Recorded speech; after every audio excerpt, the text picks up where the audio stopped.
Welcome, everybody. Hello, it's a pleasure to be here with you. My name is Madiana Asraf, and I work for the European Broadcasting Union. As some of you know, we're proudly based, our main headquarters are based in Geneva, and it's a pleasure for some of us in the EBU to be here with you today in Lausanne, in beautiful Lausanne. It's also a pleasure to collaborate always with the Initiative for Media Innovation in Switzerland. As most of you know, the IMI is a consortium of academics, private and public partners which aim at promoting and facilitating innovation for the media sector mainly, basically on technology, but then also on human and social sciences matters.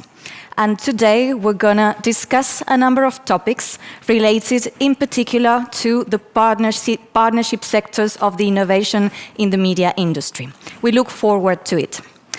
I just need to remind you kindly that for those of you who are in the room, you have a QR code which will allow you all over the discussion to raise questions, make comments, share your thoughts, and we hope you will. Those of you who are following us online with the live stream, you can also interact. You have a feature which allows you to share your questions, your comments, and we also look forward to receiving them. With no further ado, I think we can start the event, and it's my pleasure to welcome on stage Professor Yves Flückiger, the Rector of the University of Geneva, and also the Chairman of the Initiative for Media Innovation. Welcome.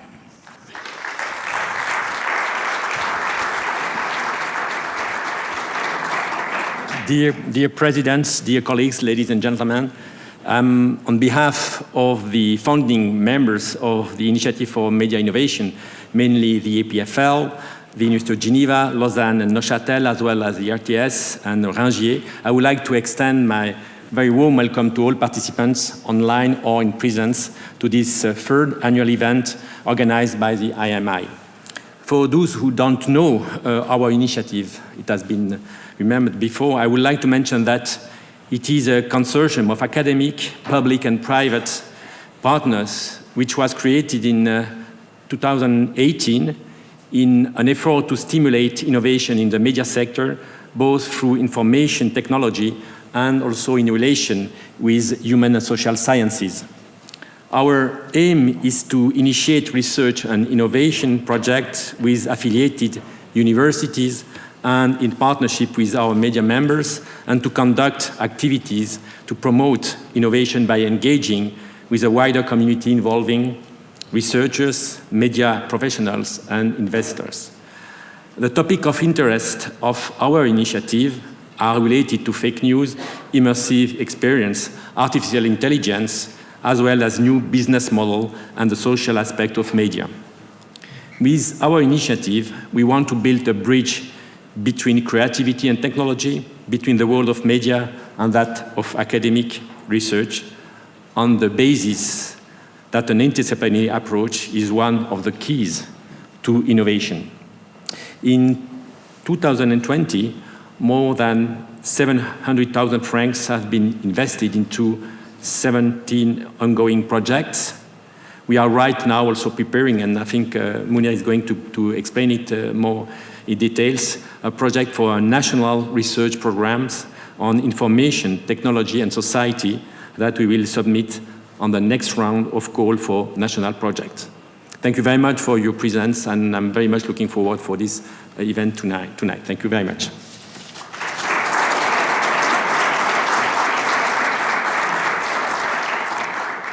Thank you, merci, Professor Flückiger. Now it's my pleasure to also welcome on stage Professor Matan Veterli, President of EPFL, for the opening remarks. Thank you very much.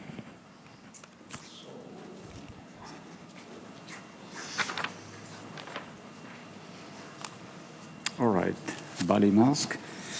Monsieur le Président de Swiss Universities, Monsieur le Directeur du Initiative for Media Innovation, dear guests, it's a great pleasure to welcome you to EPFL for this annual event. As was already said twice, so I'm not going to repeat it a third time, the Initiative for Media Innovation gathers partners from different horizons around the theme that is very dear, not just to my heart, but to the heart of EPFL, which is how electronic technology has influenced media and how electronic technology in interaction with social sciences and humanities can actually be used to further high-quality innovation in the media space. And I'm very glad. I know some people are online. I welcome also our online guests. They will miss apéro. Sorry for them. But that's the new world of Zoom. Okay, so IMI was created exactly 4 years ago. And by partners that were mentioned already, the Triangle Azur, very important, the 3 French-speaking universities here in Western Switzerland, the Ringier and SRG, and of course EPFL. But I also want to point out that the Ofcom, the Federal Office of Communication, has co-sponsored some projects. That's very important, right? Because regulation of media is also a topic of great interest. Now, I'm happy that IMI is actually at EPFL. That's why we have the annual event here. If I had to mention topics, certainly the last 2 years have shown even more the importance of the topics that are in the focus of the IMI. Let me take the first one is fake news. Everybody talks about it, but it doesn't stop them from spreading. You know, speaking of viruses, we certainly have a nice case there in electronic media. Content recommendation systems, personalization, interfaces, conversational interfaces, immersive experiences, you know, the metaverse, whatever it's called, didn't stop Facebook for losing 30% of their stock value. So, you know, take it with a grain of salt. Of course, AI and its application to media, to content generation and analysis, but also new business models. And most importantly, media is at the intersection of many skills, and this interdisciplinary endeavor we have here with IMI, which brings in cultural and social aspects, is super important.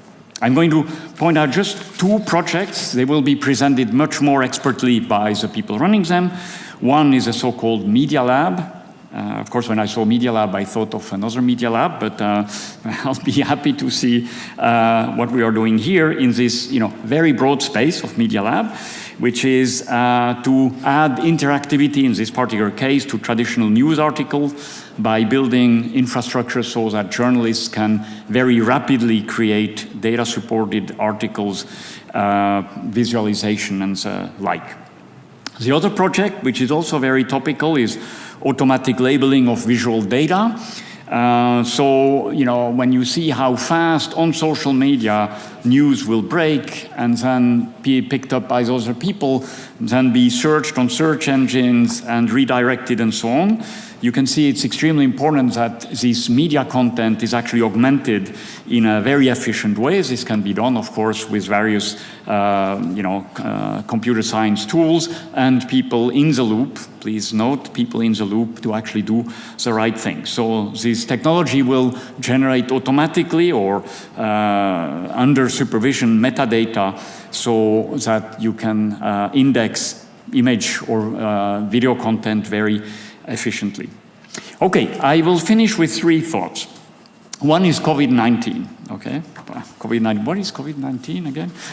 We have spent 2 years and we have seen that generating high quality information about COVID was actually extremely difficult, not just for us as a university. You know, we do a lot of internal communication. This was one of the biggest challenges actually on campus, is to communicate to students, to communicate to staff about the measures we were implementing. Not always measures we wanted to implement, but nonetheless we had to implement. And we are just a university, so think of, for example, the Conseil Fédéral and its challenge in terms of managing the media and all sorts of, differing opinions in the media space. It also showed that when communication wasn't done in an ideal fashion, then there would be a backlash. The anti-vaxxers, I don't have to elaborate because everybody was actually tested 2G here, so I presume there is no anti-vaxxer in the room, maybe on Zoom. That's not the point I want to make. So one that is close to my heart. It's about Swiss COVID. Okay, so Swiss COVID, which was generated very rapidly by researchers here and at ETH, was, the best solution to do contact tracing. From a technological point of view, from a scientific point of view, it uses an original algorithm that was developed here and led by a bunch of professors and so on. Everything was just perfect. It led, as you know, Google and Apple to change their operating system so one could do automatic contact tracing, which was overwhelming the traditional contact tracing. So far, so good, right?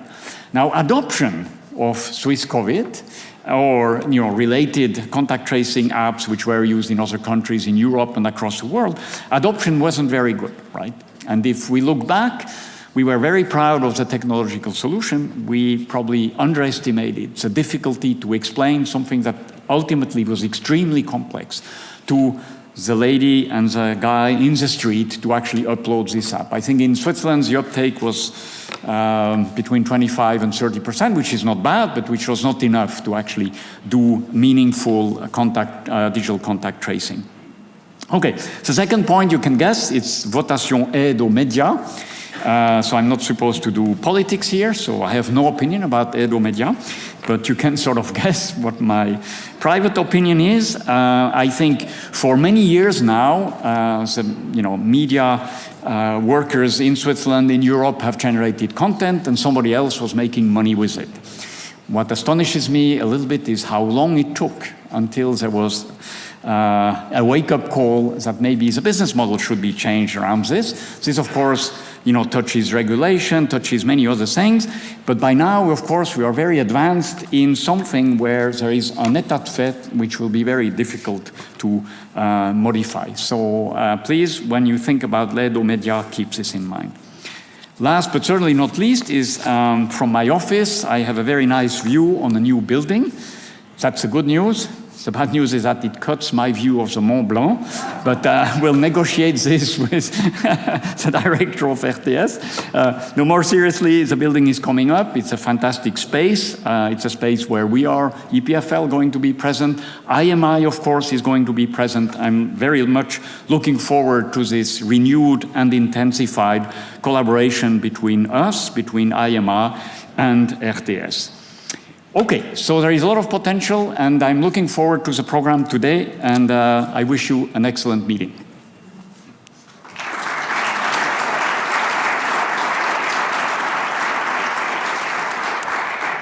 Thank you very much. And now it's also my pleasure to welcome on stage the director of the Initiative for Media Innovation IMI, Monsieur Mounir Krishan, who has made this event happen. Thank you.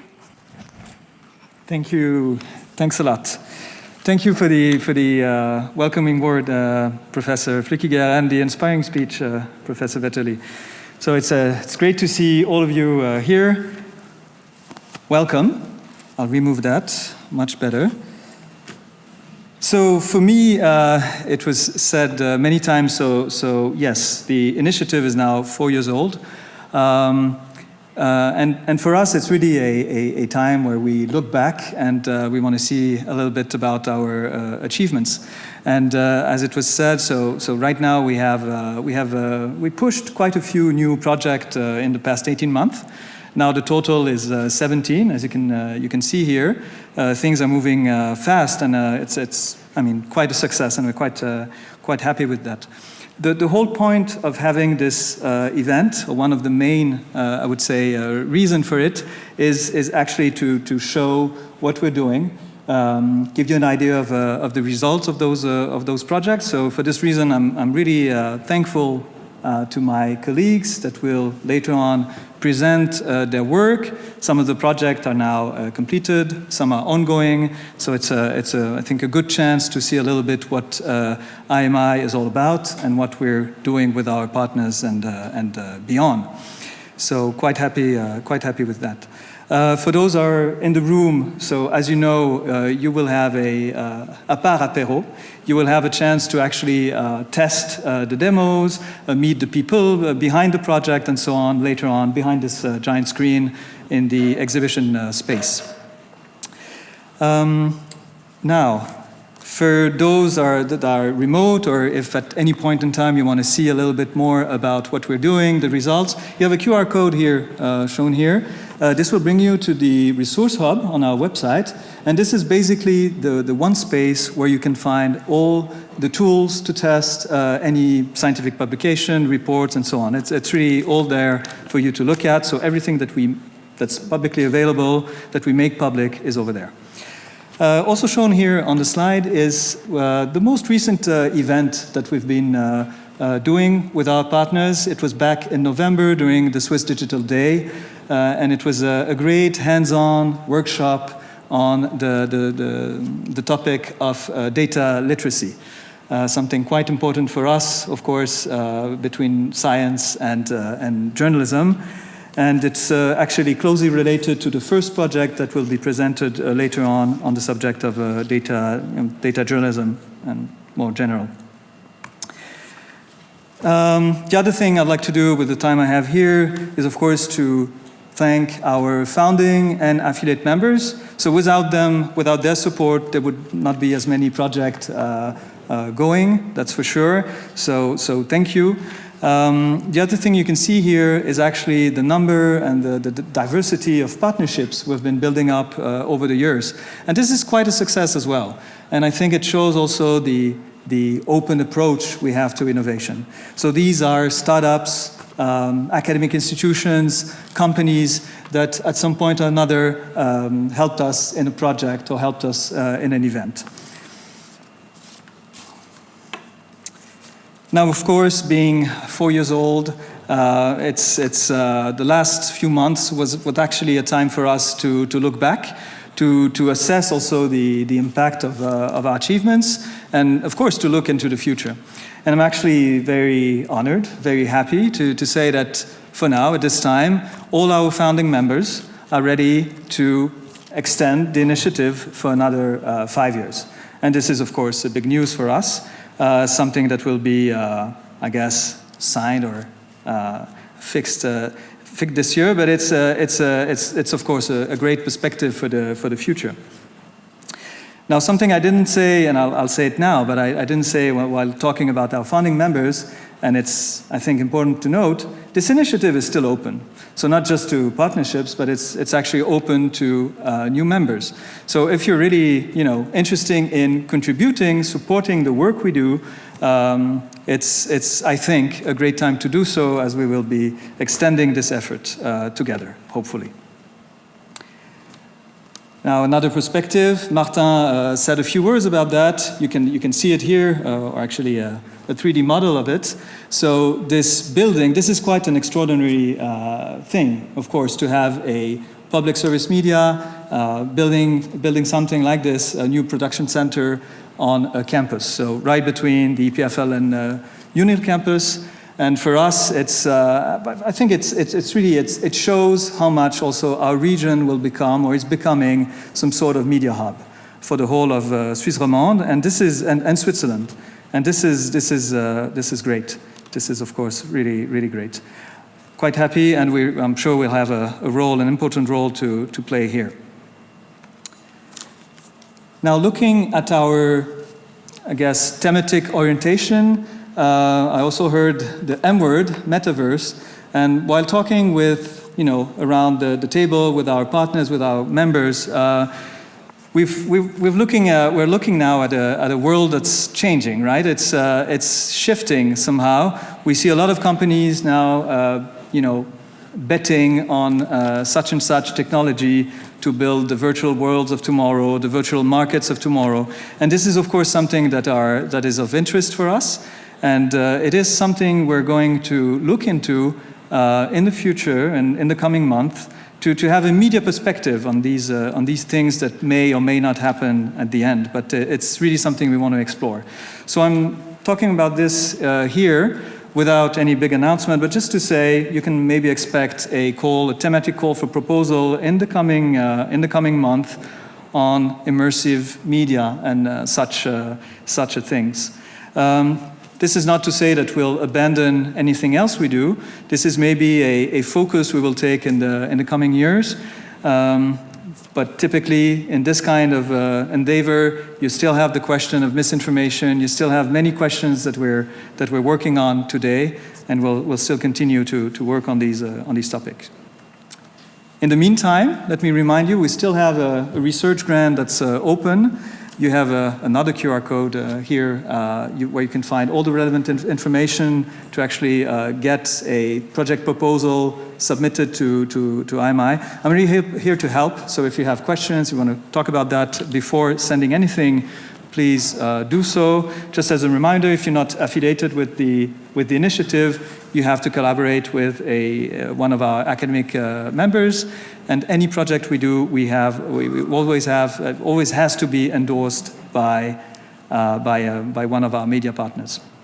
So that's for this. Yves talked about the NRP proposal, and this is right. This is something actually that we've been waiting for almost 2 years. So we have an NRP proposal that's now almost ready, entitled Information Technology and Society. I think it summarizes the idea behind this proposal. What's important here is that we've been actually waiting for the SERI to open up a call for these proposals. This is much bigger than the initiative itself. The idea here for us is to actually push these topics that are really close to our heart, important to the SERI for the FNS. This, if it goes through, means some support, some funding for research in the media space, and I think this is really important. This is, as I said, goes beyond the initiative. If you want to participate, if you want to support this proposal that will be submitted at the end of March, please come and talk to us. Talk to us. So I'm here, of course, anytime to discuss, to help. These are also the people actually behind the initiative, and you can also, talk to them. So you want to talk about membership, the NRP proposal, projects, you can reach out to these people.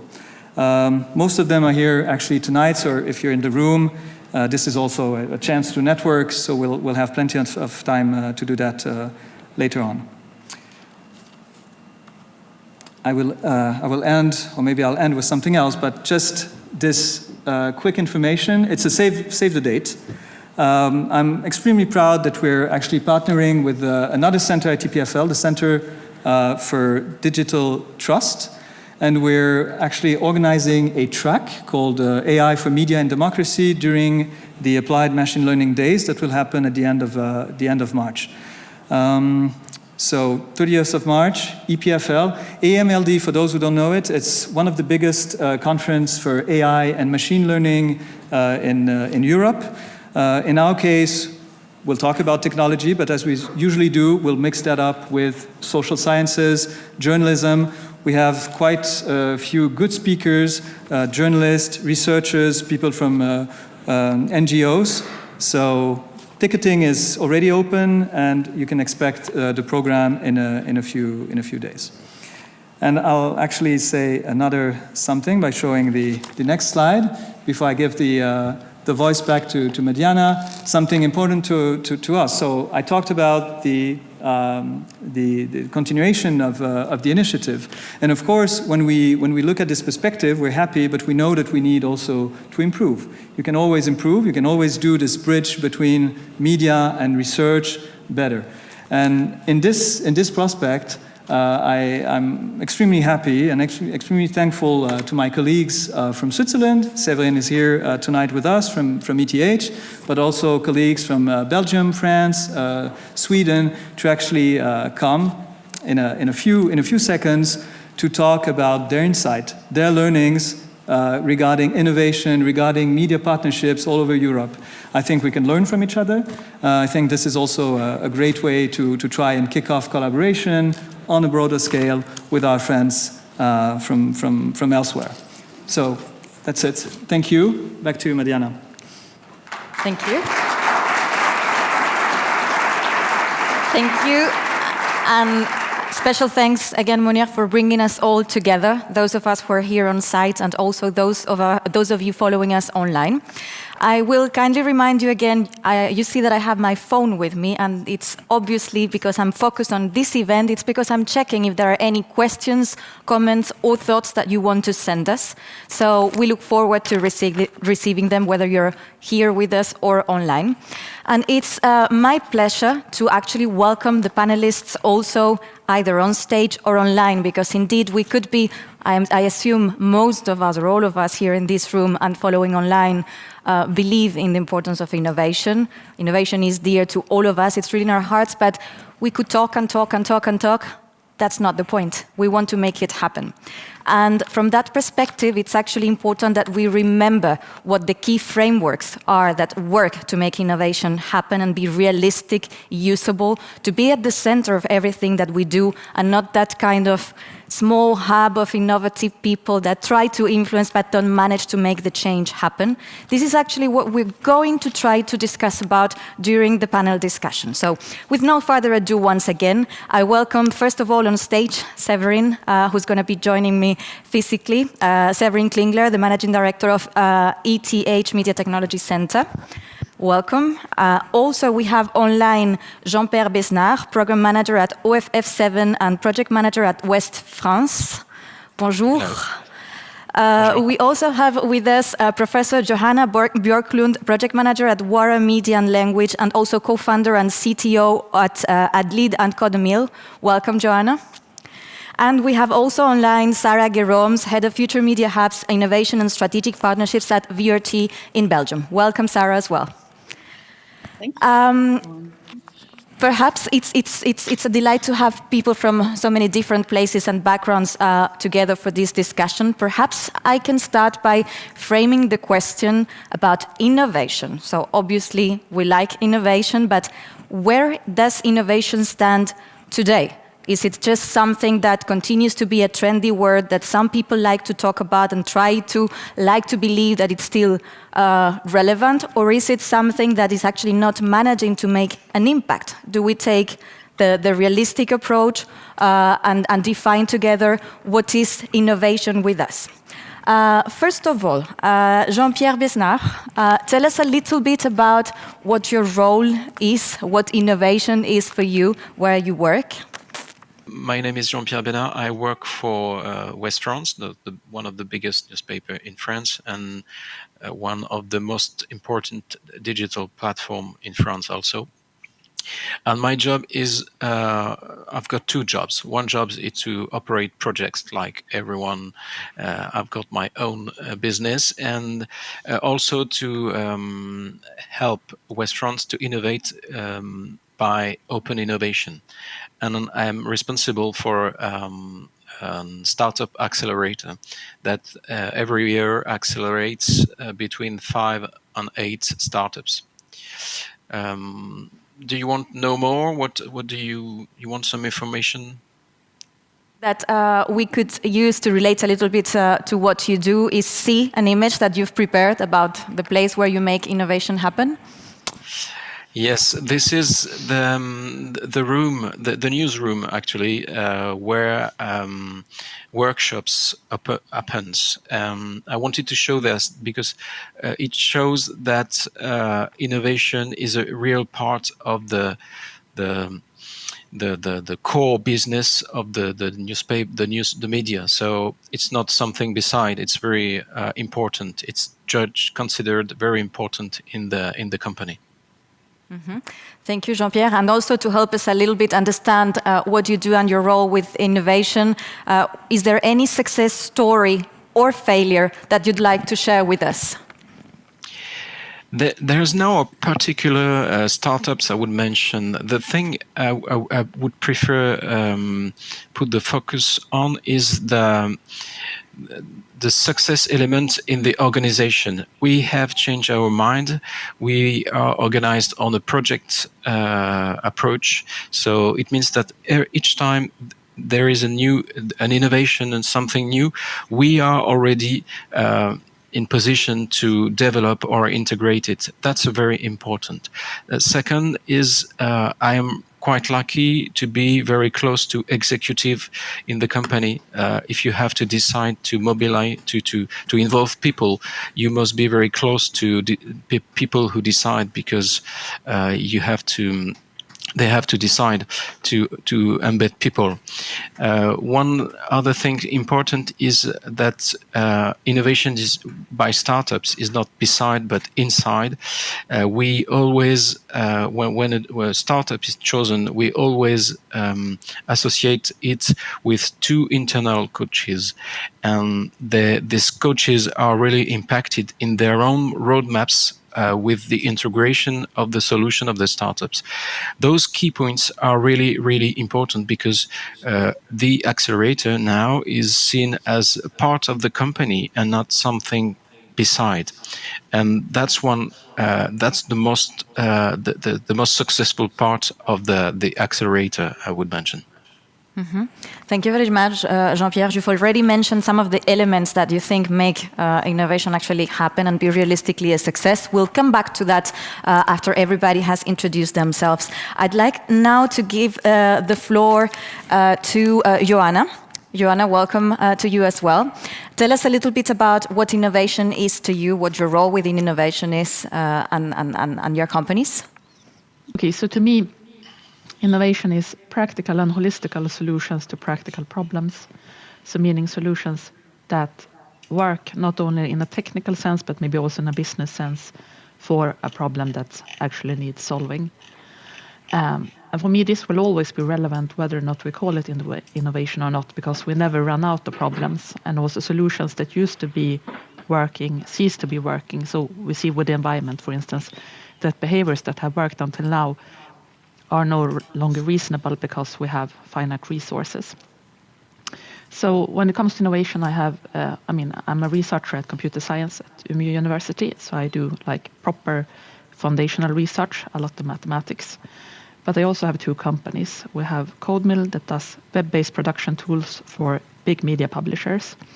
And then we have AdLead that does, well, we can call it AI for placing advertisements in good media contexts without using personal data. So my role there has sort of been to be as a middleman between the academy and the universities and try to get results out. And for this reason now I think I've been trusted with this national research arena, where it's my job to get researchers and people from the industry to meet and to learn from one another. Mm-hmm. So a lot of just trying to stimulate innovation. Mm-hmm. Mm-hmm. And bringing people together, that's another element. We'll also get back to that. Perhaps you'd like to also show us, Joanna, I know you prepared an image that would help us to relate. So how is your environment where you work? Umeå, that's quite close to the Arctic Circle. That must be a terrible place to live and work. But it's actually very nice also in the winters, because we have proper winters, so lots of snow, and we had Arctic light, and also we have like very nice and creative environments. We tend to stay inside a lot of the time in the winters. Okay, so that's one page, and then my success story is the next slide. So if we go to that, can you see that? Mm-hmm. Yep, we see it. And this is an event that we arranged in Åre, so that's a ski resort. And that was about bringing people again from the industry and academy together, and we invited people on a personal level. So we took people that we knew were creative and interested in collaboration and brought them together, and it turned out really well, if I may say so myself. Thank you very much, Joanna. We'll get back to some of those elements in a minute as well. Now I'll welcome on stage and on screen Sarah, please. Sarah, tell us a little bit also, please, about your role, your work, how you relate to innovation.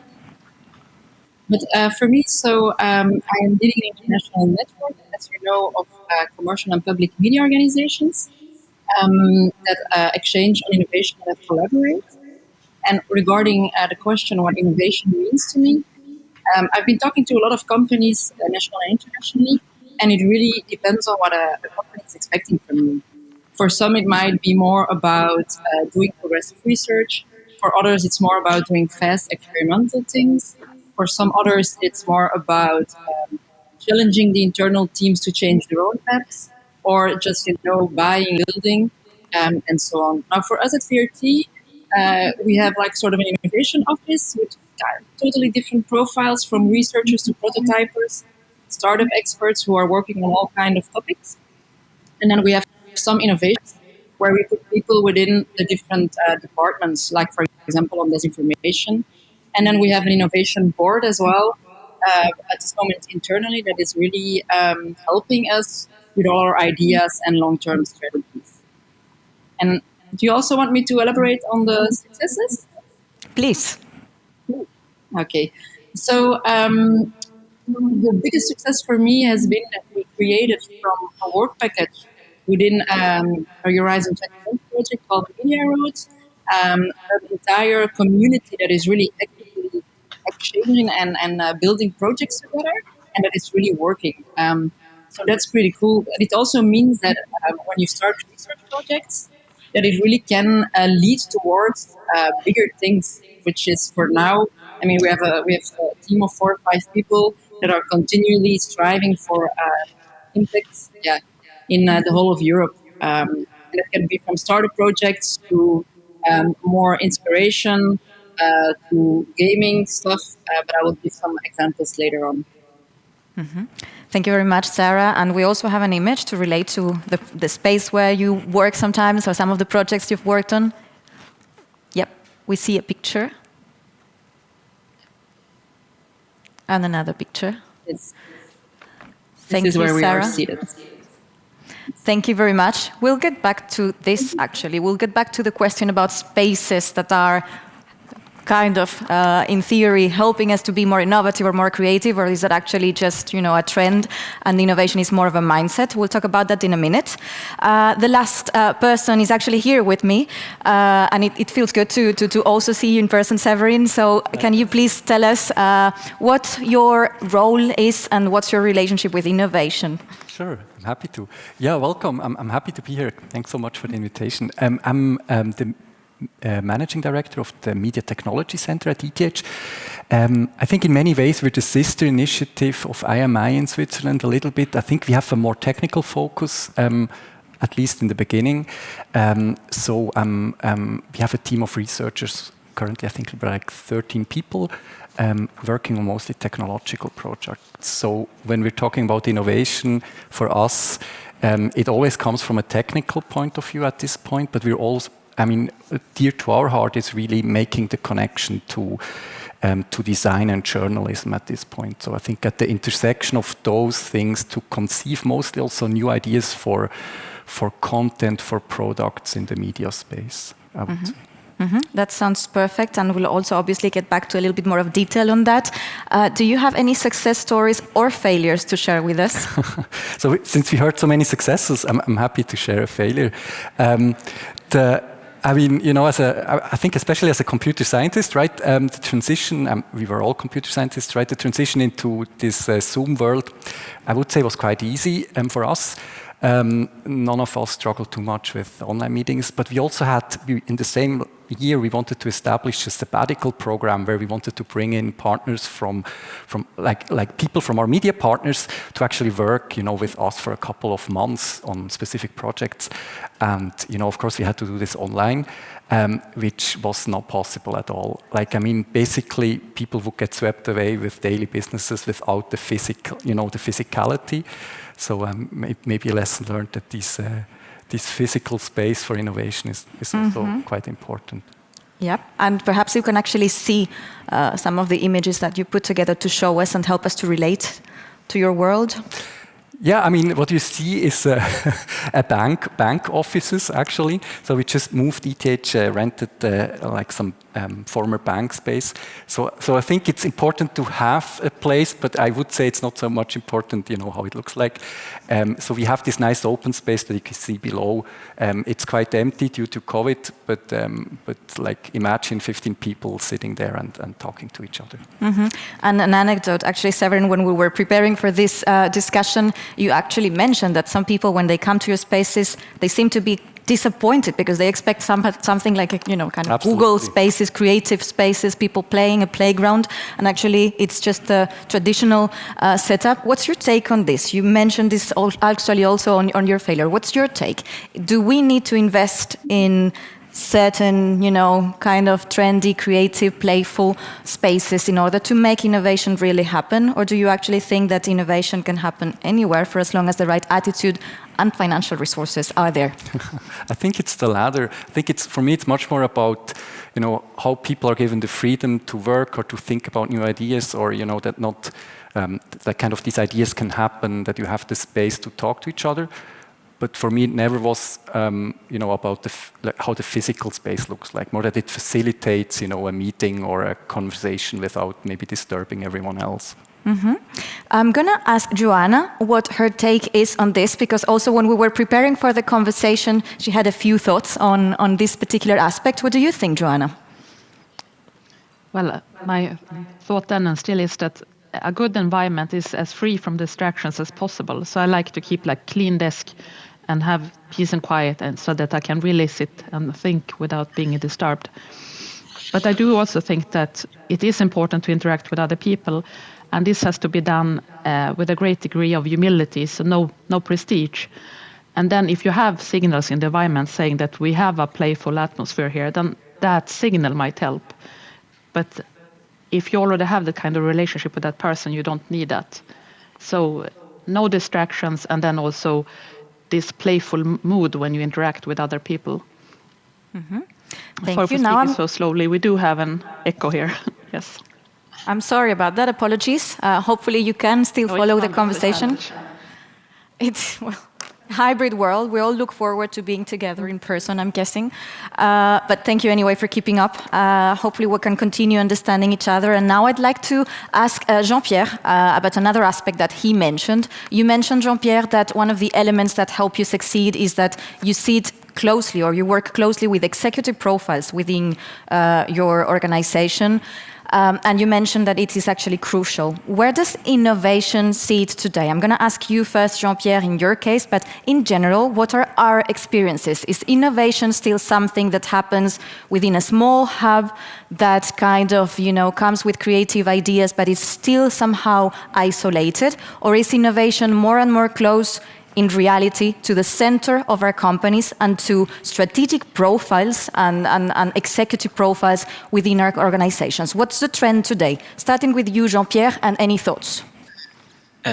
First of all, there's no one in the company has innovation title.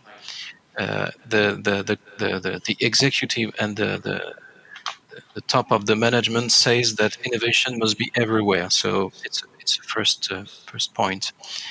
Then innovation is everywhere and nowhere at the same time. We try to identify a few axes to find our startups, and that's the way that we impulse innovation in the company.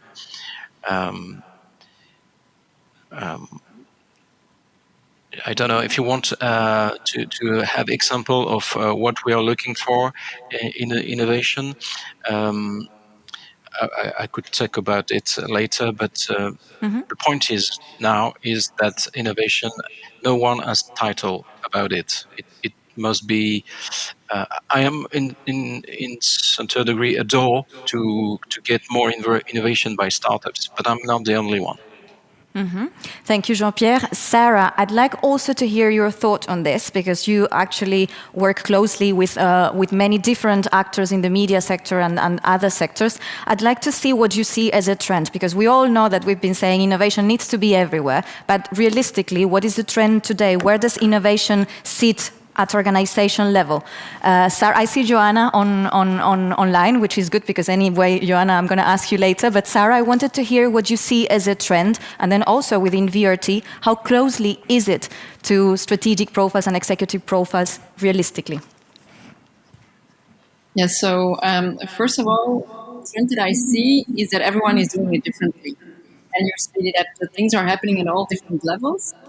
What I've learned over the past years is what really works if you want to be innovative is that you have, first of all, an open mentality, and then also a safe place to explore and to do some like small, fast, pretty cool stuff. So for us, the location is really important. Get back to what was said earlier. We are really located very near to the coffee corner. A lot of people are passing by. There's a lot of buzz, obviously not the last 2 years, but in general. And it really helps to talk to people, get a conversation going, check out what they're working on, see if there are like common goals. So that's one thing. And then the third thing that is really important that I've learned is that you have different levels within your community that are willing to work on innovation. So that goes from CEO level, middle management, and also teams that are working on it. And if one of these is not like agreeing, then the progress will be much more difficult. And for us as VRT, like I said, we have then this innovation office that is centralized, a few labs on the topics that we find really relevant to work on that are aligned with our strategy. So these people are then within the departments. And then the third thing which is the innovation board. This is made of all people from the different units within our company that set strategic goals within their departments. So we are continuously talking to them to see where we need to go and then challenging them and the other way around. That's clarifies. Thank you, Sarah. And that actually sounds to me like kind of the ideal world. We also know that it's not always the case. To be realistically speaking, sometimes innovation still sits in an isolated manner. So now let's talk a little bit about how to make sure when the innovation profiles or teams are not necessarily closely related to heads of strategies, strategic goals, and executive profiles. How do we still make that relevant? Perhaps, Joanna, now going to you. You see actually a trend in investing in, I don't know, many artificial intelligence, let's say. Is that actually a wise decision? Do we make a wise decision when investing in something that we think will take us farther, but then we don't necessarily see the industry embracing fully? What's the right balance? What's the right decision? How much risk or how to actually make it work? A very good question, especially when it comes to AI. I think we should maybe join effort. So I think that the industry maybe should have a more short-term view and take the technology that exists and try to bring it out and make it create value. And then in the academia, we can take maybe a 5 or 10 year perspective and do things that are higher risk. And then, of course, there is a trade-off between exploitation and exploration in that. I mean, we have to spend some time on things that we know that work, and then sometimes on trying to learn new things. And this latter part is risky because typically it doesn't pay off. Most things we try is not worthwhile, but then the few things that actually works can make a great difference. As whether or not, I mean, the money that goes into AI now is the best use of that money, it's impossible for me to say, because they could also maybe feed people that are starving or buy more hip replacements. So I don't know, I mean, what will benefit human best in the long term. But I think what we can do is that, given the money that goes in, at least we try to make the best possible use of that money. So sorry for the non-answer. No, but it's already a direction, and we'll continue to go into detail on that. I just wanted to go now to Severin to understand, how do you decide what to put your money on, what to invest in, what to put money and efforts on? It's, is it a, you see what's going to happen in 5 years from now, let's explore, or actually do you go to users and you understand they need this now, let me try to explore specifically this. How do you assess that? So it's a very good question. What we're doing at the moment is, for all our projects, they're coming directly from our partners, from media companies. We're not going as far as we're talking to the users, but typically we're talking to journalists, to people working with video editing software, to kind of understand some of their pain points. And what we're trying to do at MTC is then translating this in a bit of longer-term vision, how a lot of the things are AI related for us, how we could solve this. So it's for us, it's really important to find this balance and between, relevancy for academic research, that it still has, since our framework is within ETH, but that it's very relevant in terms of the potential outcomes. And I think in terms of the time span that was mentioned, we're sitting in between something like typically 18 months to 3 years that we're looking to have something, but this might also change in the future. But for us, it's really relevant that, you know, from all partners we get support for those projects. Yeah. Make sure they're relevant, at least on some level, right? It's always hard to, for us at least, to reach the users at this point. How precisely do you make sure they are relevant? What are the specific processes do you use for that? So I think it's mostly, so I would say it's two things. First, in project selection, we make sure that, project ideas are really surfaced from within the companies. We're running workshops, we're getting ideas and talking to individual people in different positions, from, you know, more technical people to more as I said, like maybe in the newsroom. So this is one aspect, being careful about what to select. And then the other thing we're trying to do is, during these projects, we have very regular meetings with everyone involved to really try to still align these. Even if it's a bit of translation, for us it always feels a bit like translating, I think, in both ways, right, between academic research and more industry aspects, but I think this is where a lot of great ideas are actually coming from during the process of the project. Thank you, Severin. That does give us some hints on how to invest in relevant topics now to kind of explore. But then perhaps I go now to Jean-Pierre, because you mentioned earlier integration, relevance in what topics to choose, where to invest, but then also how to make, relevance is also how to make sure that the target users for which we do explore those topics actually use what the innovative projects that we've worked on. You talked specifically, Jean-Pierre, about integration. How do you actually make that integration happen on a concrete, basis? Tell us a little bit how you make sure that all of the innovation projects that you invest in then are actually embraced by the teams as long-term projects or products. We've got a selection process to decide which startups we'll work with.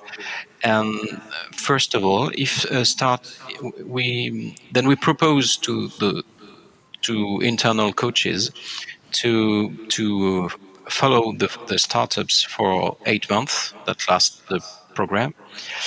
And if we don't find any internal coach, or if no one wants to can give time to follow the startups, we don't select the startups. So there is an engagement from us to participate and integrate the solution. That's one point.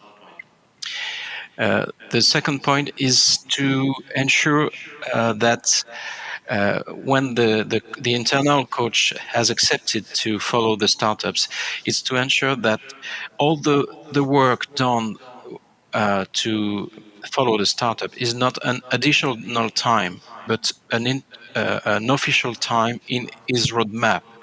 So it's people work not thinking it's additional job, but it's integrated in their daily job, daily activities. So that's very important. And then I would say that all 4 months we present to everybody involved in the startup accelerator all the results and discuss if we continue or not, and try to find what has to be improved. Mm-hmm. Thank you, Jean-Pierre. And another question for you that actually comes from the audience. It's going to be for several speakers. And thank you to the person who sent the question. What are for you the biggest difficulties that you face during the innovation process? Whether that is in the moment of the end of the cycle or at the beginning, getting the funding, convincing your stakeholders. What are your biggest difficulties or challenges? What's most difficult finding internal coach is not a problem. Luckily, the program is well seen, so people are very enthusiastic to work with. What's difficult is you don't know when you start the collaboration if it will produce value or not. Sometimes you cannot connect technically solutions or products. Sometimes you have a huge amount of work to integrate it, and it produces something very narrow. It's quite difficult to anticipate if it will work or not. So you have to take the risk. We have no financial problems or discussions because we don't talk about it to startups. We don't invest at the beginning, neither at the end. So it's not a difficulty. We have not problems and discussions about this. We have no problem either on geographical point of view because we don't ask our startups to come to Brittany where we work. We let them stay where they are actually working. It could be, we could think it's a problem, but it's actually not. And if I try, maybe I will find another difficulty if you later. No, definitely, it gives us enough. I take what you said about the difficulty of taking risks. That's good. I actually also took, I'm not going to elaborate on that now, but I also took, it's I think one of the first times that I've ever heard that I don't have any problems with the funding. That's actually sounds really good, and I'd like definitely to hear more about that later on. Perhaps I'll go to Joanna now, also to ask the same question. Joanna, what do you think is still the biggest challenge or difficulty in the innovation process?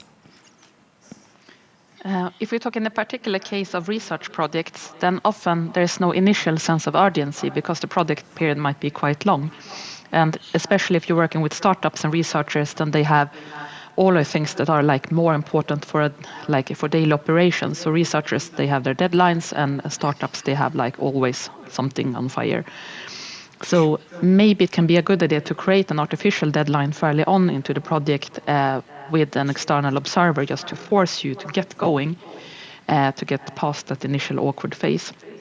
And then another thing is, of course, that if you have a new project team, so you have some people from the industry side and some from the research side, then, I mean, it's by definition not a functioning team because they don't know each other. They haven't gotten past these initial phases when you try to form a functioning team.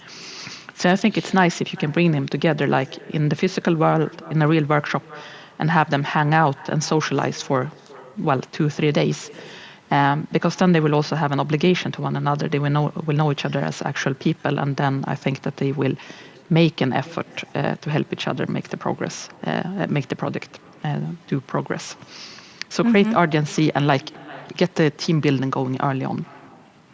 Thank you, Joanna. That's a very good point as well. Now I'd like to go to Sarah, because Sarah, you actually have built several networks of innovators and you bring them together as a facilitator.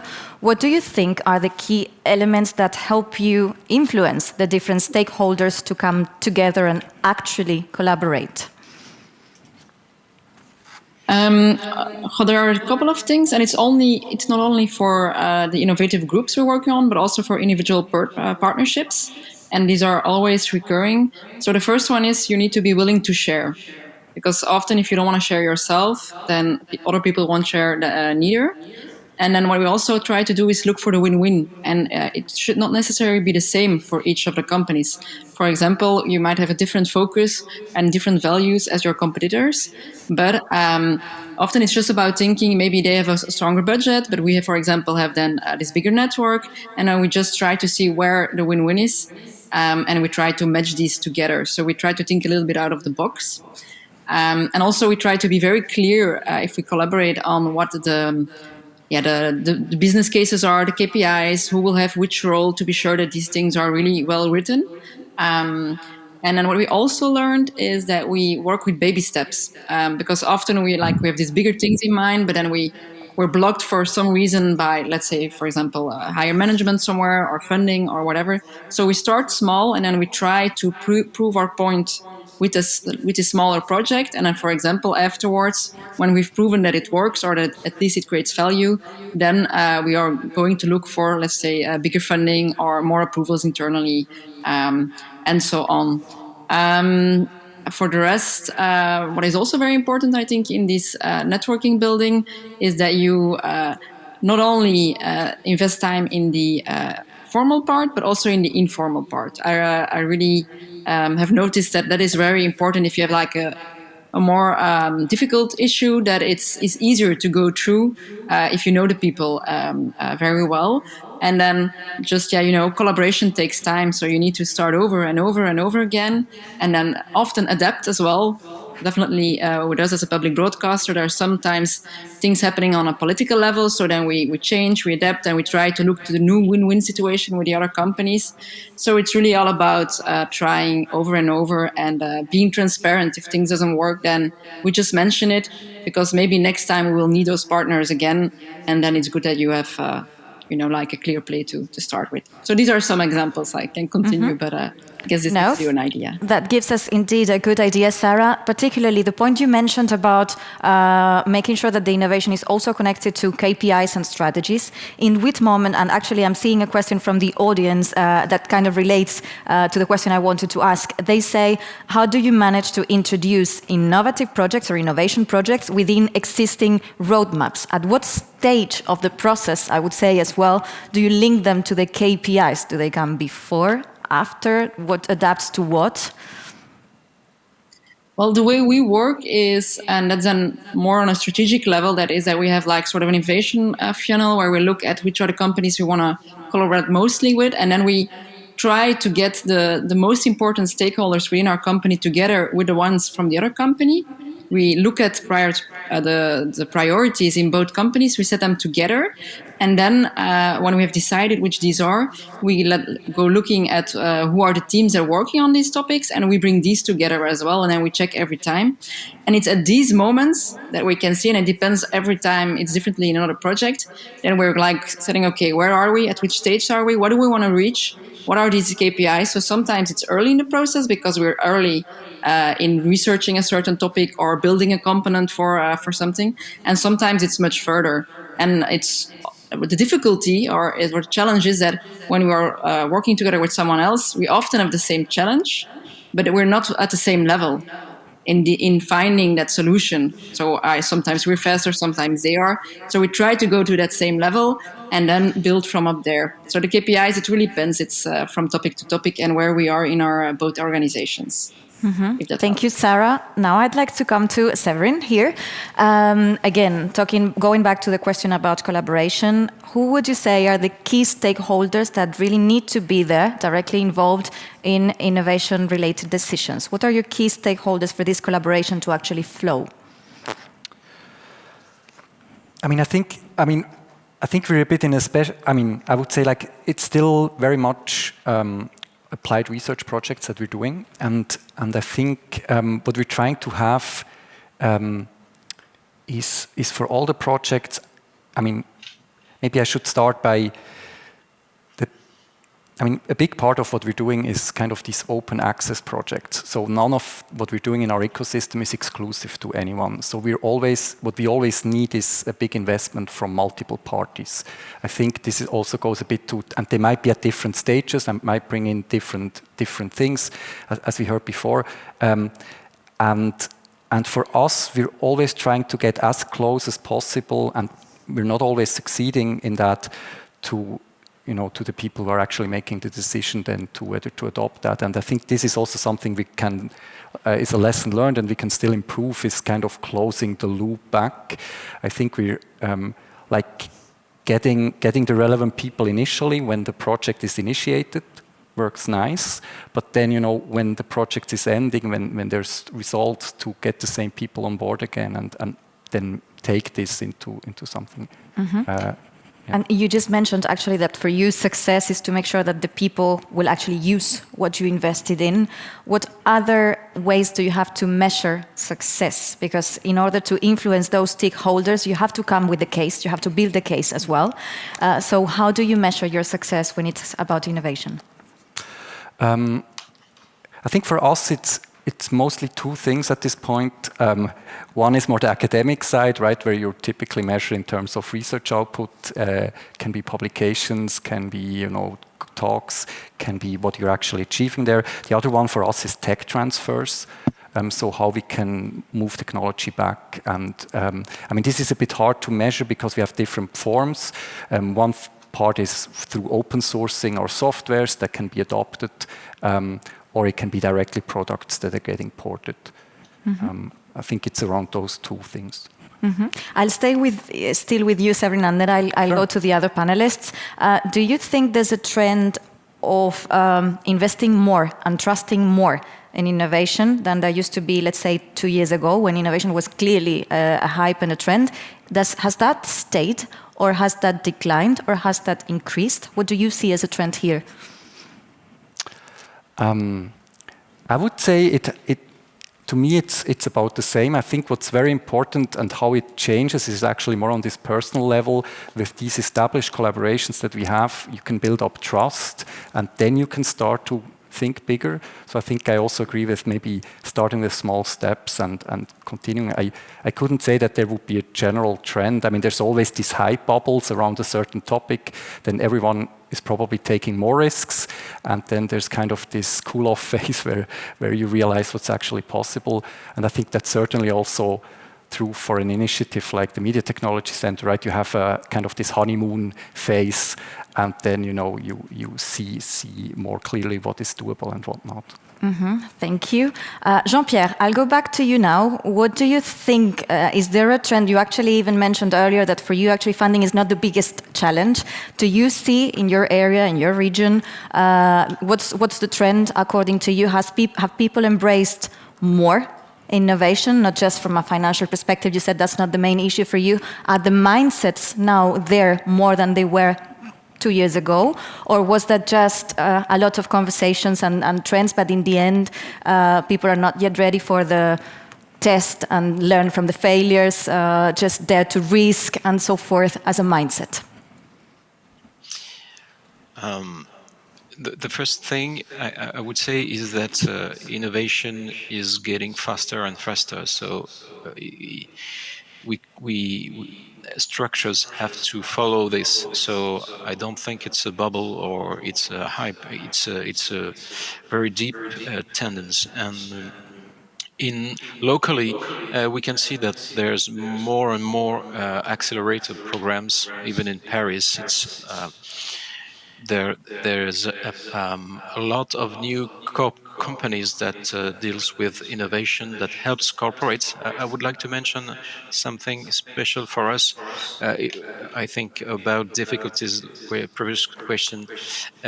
One of the difficulty could be the way of communication. There's a vocabulary.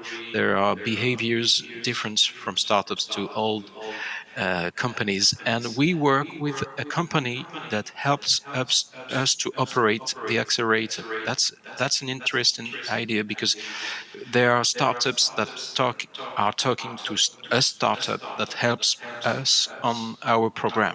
I could explain more if there are questions about that. But to come back to tendencies, I think it's getting bigger and bigger, but because the innovation is getting faster and faster. If we talk about NFT, blockchain, or AI, NLP, NLG, there are so many things every day that we discover. You cannot but have resources to follow this. Thank you, Jean-Pierre. Now I'll go to Joanna for the same question, and particularly, and this is something that also comes from the audience, what's the trend? What do you see as a trend? More, less, more embracement, or less, or different? And particularly, how do you think one can manage the risk of seeing cash going towards innovation that in the end is not really used? I mean, is that now more of a problem than it was before? Have we changed our mindsets there? Your thoughts? Yeah, no, I think that in Sweden the word innovation has been overused and therefore people shun it because they feel it's a way of scaring away potential employees. But the fact is that we're talking about agility and learning companies instead, so I think we still mean the same thing. Everyone understands that you have to be able to quickly solve the problems that arise if you want to stay competitive. So in practice, I think innovation is still a big thing. And since the world is becoming smaller and smaller and thoughts are moving around more rapidly, I think the pace, if you can measure it, you would find that it is increasing. Then, as I said, I don't think really that you can put innovation in part of your company and say that, okay, this is the part of the company that does innovation and the rest they just earn money. Rather that innovation is like this combination of picking up ideas from competitors and from your customers and then trying things out and then just having this learning attitude to whatever you're doing, and that is something that everyone should be doing at all level of the organization constantly. And if you start like calling it innovation, then maybe you're on the wrong track. It should just be a natural behavior that you pay attention to the information sources that matter and that you engage in ongoing discussions and that you dare to try things out. So yes, to summarize, innovation is still a big thing, though we don't call it that. And I think that maybe if you have a dedicated part that you give money just to innovate, then maybe that can create pain. But if it's just like integrated with your organization, then at least you won't see the problem that you're wasting money on innovation. Thank you very much, Joanna. And one final question for Sarah and also for the panel. Thank you, everybody, for bringing your questions online to my phone. Sarah, a last thought about, you talk a lot about the importance of the informal moments and building the trust to make the collaboration work. You do that a lot within your region, with local companies, but you also interact with international stakeholders. Any thoughts about anything we can do to improve that interaction and collaboration at international levels? I honestly don't feel that there's a lot of difference between having these people nearby at a national level or an international level. Sometimes, obviously, it's a culture, but other than that and the distance, for me, it are often the same thoughts and ideas that I found that worked pretty well. And I'm asking this question also because on the one hand, we have the challenges of the hybrid world, some of the audio issues that we had in the past, and yet COVID and this new hybrid world has given us more opportunities to interact and create dialogues with stakeholders who are sitting in completely different regions without the need to put money on a train, on a ticket and the time and the energy that requires. We can continue with the dialogues. I'm going to thank the panelists for the interesting discussion. Thank you also again, IMI, for bringing all of us together. And I encourage all of us to continue the dialogue and the discussion to make this collaboration around innovation happen at local and international level. Thank you.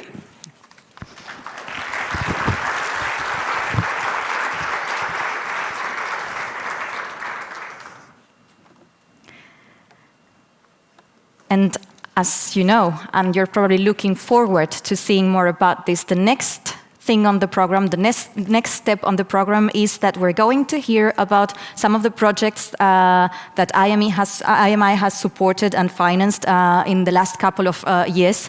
The first one actually is Media Laboratory, and I'm going to invite on stage Jérémy Rapin, Andrew Robotham, and Sarah Sermondada to tell us about the project. Welcome on stage.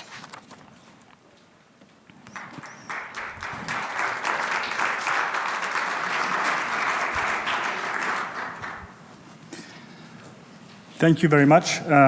We're going to try to present this, all three of us, and do this in 10 minutes, which I think is pretty much a challenge. So with me, Jérémy Rapin, who's a data scientist, Sarah Sermondada, who's a journalist and science journalist and deputy editor-in-chief at Heidi.news, and myself, I'm a journalism researcher. And we got together for this project that we called Media Laboratory. It's not a very, very specific name. But the idea was to team up and give various news media some tools to create better data journalism, but not any old data journalism, to really help data journalism amongst journalists who don't practice it on a daily basis. So bringing data into the everyday practices of non-data journalists. As you probably realize over the last couple of years, we're in an increasingly a kind of quantified society. I think COVID and the environment are two very good examples of having to work with data, even though the stories are kind of not specifically only data related. So the idea was to find some kind of tools to help us do this. There were really four components to this project. A practices component which sought kind of to define what we wanted to do. A software development component which was really building the tools we'd identified we wanted. Then we had all sorts of questions about, what it should look like as an output, as a story. So questioning how data and visualization is best integrated into story and the relationship between the visualizations, the data, and the story. And then I think which sometimes we forget to do is really question how this is then perceived by the audience itself. How did we do this? So I'll talk about how we kind of framed what we wanted to do. My journalism research colleagues and myself at the Academy of Journalism in Neuchâtel, we first set out to better understand what were the needs in the newsroom. And here we got kind of a shock, what we called, I guess, a reality check. Because we wanted to know what the obstacles were, and we expected them to be very technical, that we would kind of find this toolbox or kind of checklist of things that they wanted, very sophisticated tools, where in fact a lot of tools are out there, exist, but really what the problems were from talking to data journalists, normal journalists, was a lack of access to the data, which obviously, when I say access, is actually good structured data being there, that we can't necessarily just solve with technology, but really a lack of time, and then a lack of data-related skills within the newsroom. So instead of developing very specific tools, we sought to take a data dashboard approach. What do we mean by a data dashboard? A data dashboard is an underlying generic technical infrastructure that allows us, or allows journalists and newsrooms to build, I could call it a repository of key data visualizations related to a specific topic. So the technology is generic, and then we can decline according to whatever topic we want, and with that we built also a roadmap for replicating, creating new dashboards. Sarah will talk about the climate dashboard that we collaborated on as part of this project, which is now online at heidi.news a little bit later. Then we also sought to talk to journalists about what we were creating, and a certain amount of new needs kind of appeared as well. We also noticed that more could be done to help journalists get the message across. And that's why on top of the dashboard itself, we added kind of the ability to create little information cards that can be overlaid over the text, that can be overlaid over the graphics, that just help explain how the data was gathered, that explain key concepts, key indicators that can be generic, that don't need to be rewritten every time a story is written. And so we developed that on the side because it's a need that really came up from the newsrooms themselves. Having this knowledge base from the interviews we had at least, we expect it to relieve journalists from the need to re-explain the same thing every time, and also to differentiate between the different audience members, which is difficult to do on analog media, but is very easy to do on digital media. So people who have an understanding of the R0 of COVID don't need to click or get any other info, but people who are limited with their data skills or who don't understand can just get extra information. Now I'll pass the floor on to Jeremy, who will talk about the underlying technology. Thank you, Andrew, and hello, everyone. So I have 3 minutes to tell you a bit about the software and the tool that we built during this project. The main problem that we are trying to solve with tools is that data visualization requires expertise, right? So either you can use very simple tools as a journalist that requires no coding skills, etc., or you need to collaborate with experts. And Since we were lucky enough to be able to collaborate across institutions, so with journalists, but also with a media partner, we wanted to learn from the experience of this collaboration and build software on top. So we really wanted to push this collaboration. And also, we were lucky enough to have one student that was doing an internship at ID News. So we were able to observe how to put this collaboration in place. And also, the constant problem that we have when building visualization is the fact that it's really slow compared to the average news cycle. So really we're trying to accelerate this process. Now, about the opportunities of data journalism, of course, we wanted to exploit those. So we wanted to create highly interactive content because we think that this adds a lot of value to a news article. And also automation. So I think this is pretty exciting because we were able to redefine some new article formats, because if the graph and the visualization update themselves, then you need to think about your article on the longer term. So in very short, what we built is a layer between the workflow of data scientists and journalists. So they keep the same workflow, but they can just exchange data. So data scientists can store their visualization on a server and share what they built with a media through a simple link that could be embedded in a news article. And so the figures are dynamic. So this was very handy, for example, for tracking the COVID cases that we grabbed from the tweets every morning from OFSP. And finally, Andrew briefly mentioned that we wanted to build a bit of a knowledge base to inform the public about technical terms. So we built a small tool that is a system of cards that appear on top of an article and explain technical terms with references, etc. And so this is open source. It's an extendable system that you can reuse, and there are tons of stuff. So if you want to know more, please talk to us after in the demo. And I will now leave the stage to Sarah from ID News. Hello, everyone. Thank you, Andrew and Jeremy. First of all, I'm very happy that ID News had the opportunity to be a media partner on this project. And I'm here to give you a feedback on the newsroom side and maybe on a bit more operational level. So first of all, a few words about why climate change. Why did we choose to work on climate change? Because we believe that there are several challenges about showing the data about climate change. First of all, it's very complex, and we have to choose the right level of complexity for readers, so that maybe a reader with a lot of science background will find it satisfying and interesting, and the same for maybe another reader who is not as, who is maybe a bit more a beginner. So that was the first challenge. But I would say that in a context that there are fake news, of course, but there is also maybe a bit more insidious form of passive climate skepticism, I would say.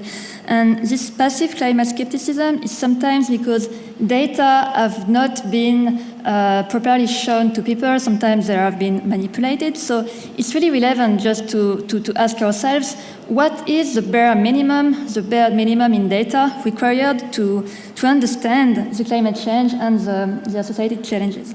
So we ask ourselves these questions in an editorial team with a developer. So a developer was François, who was a developer from the EPFL, was doing an internship at AD News. And we came up with a dashboard divided in 4 chapters. And these chapters, the first one was how do we know that climate change is real? So we shown the rise of temperatures linked with greenhouse gas rising. The second one was how do we know that human is responsible for this climate change? The third chapter was what are the other collateral damages, I would say, such as disasters, air pollution, the looming big crises such as biodiversity crisis. So these are some other threats related to climate change. And the fourth chapter was just showing very quickly what is done, what are the solutions, and of course we know that the solutions are not enough. So of course it was a proof of concept. there is room for improvement, and we are working to improve it, and I will say a few words about it later. But maybe a few words about how did we work. We work in, it was quite classic. We worked in this small team with some 4 people, science journalist, the EPFL developer, and a new format journalist. And what was great, in my opinion, was that we had a developer just for this project. Because when we work on data projects, usually in-house developers are really overworked with other things than editorial, and it really gives us the opportunity to brainstorm and imagine freely without being hindered by technical challenges or the lack of time to find the real good source with the right technical format, I don't know, CSV or JSON, and it was really a huge relief. We were just focusing on what we want to show, and that's what I found really interesting. And I said earlier that there were room for improvement, of course, and there were Andrew worked on a user survey with readers, and they gave us some very interesting insights. And from this, we are now at Any News working on a V2 of the project of the climate dashboard, and we hope it will be ready for the end of February for the release of the second part of the next IPCC report. And that's it, and I hope that we can generalize the idea to other relevant topics such as biodiversity crisis, which would deserve its own dashboard of its own. So that's it. And that's something important that I missed. Of course, we have learned what could also be improved in this project, and maybe we could have improved the knowledge transfer at the end, because when François from the EPFL left, it was not so easy for us journalists just to continue to use the technical tools. So that's something that can inform maybe other projects just to do better than us. And I think I don't have the time for this slide. And I would like to thank everyone who worked on this project. So especially the people who are not here today, you can see them on the screen. And if you have any question, we're here at the stand behind, so don't hesitate to come later, and we'll be happy to answer you. Thank you very much for your time.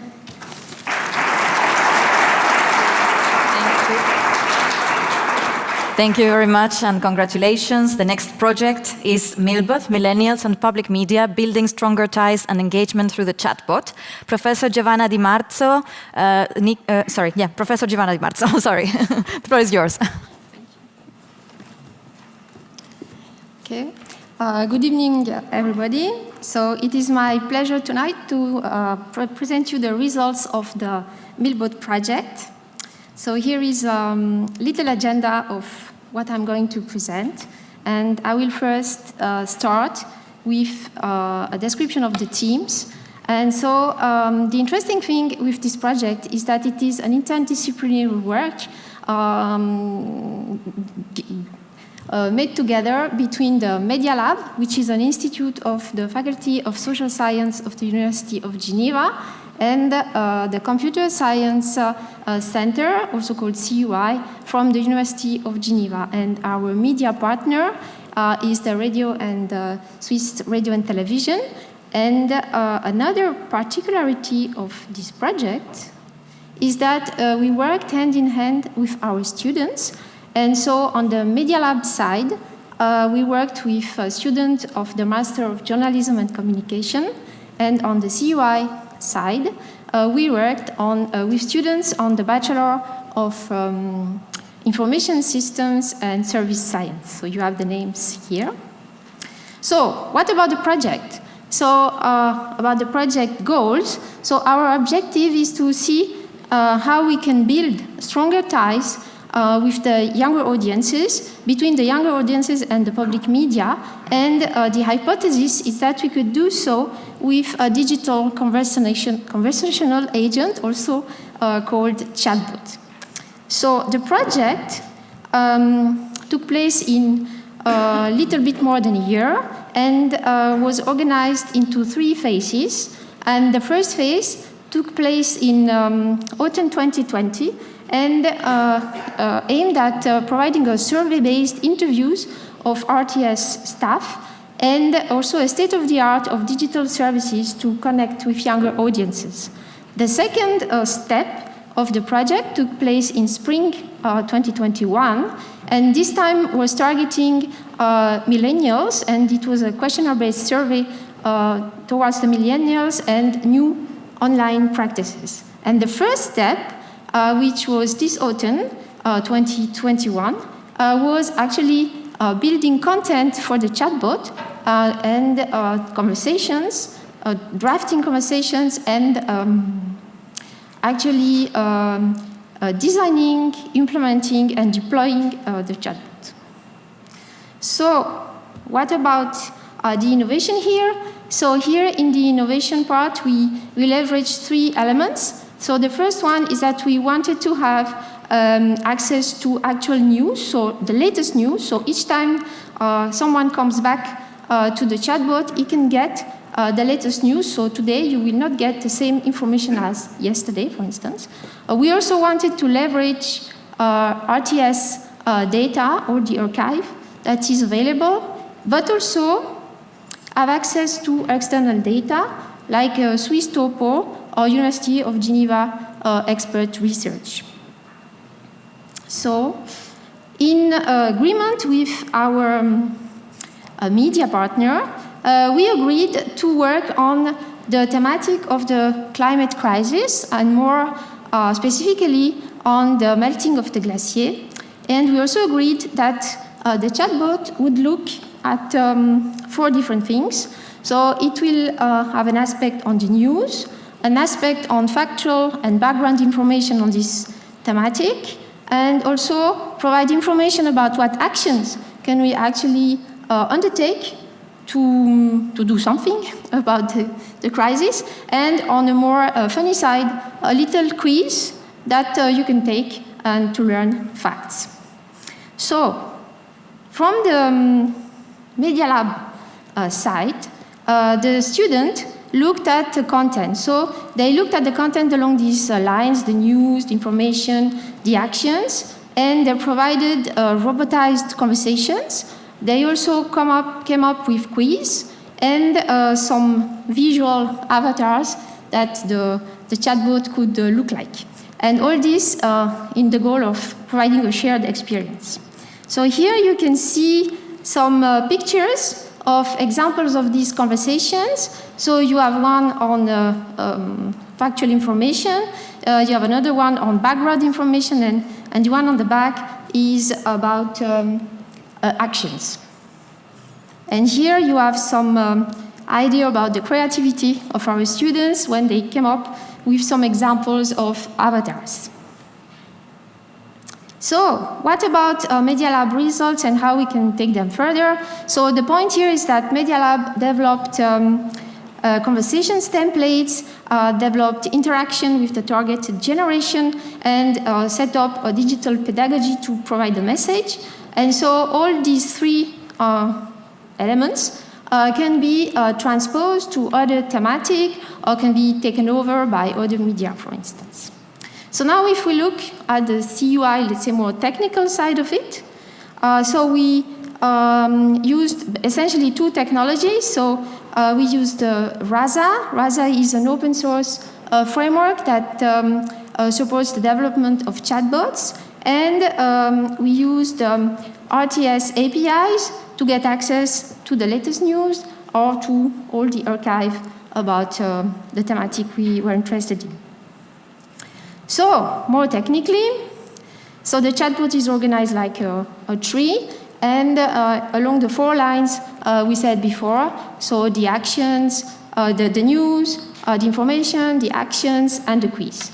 And so it is meant to be provided inside a web page, and it looks like you see there. So I have a little video about the chatbot.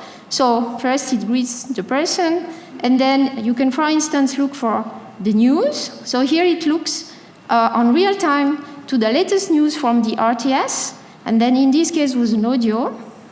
Then you can ask something else, like for instance a map of melting of the glacier.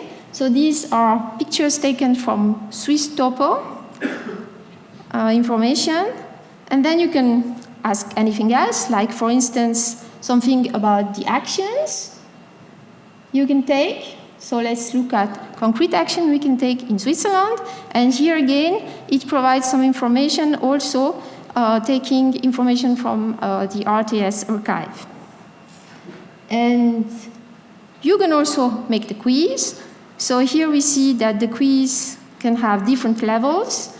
And let's take the simpler one. And then the person is then faced with 4 questions.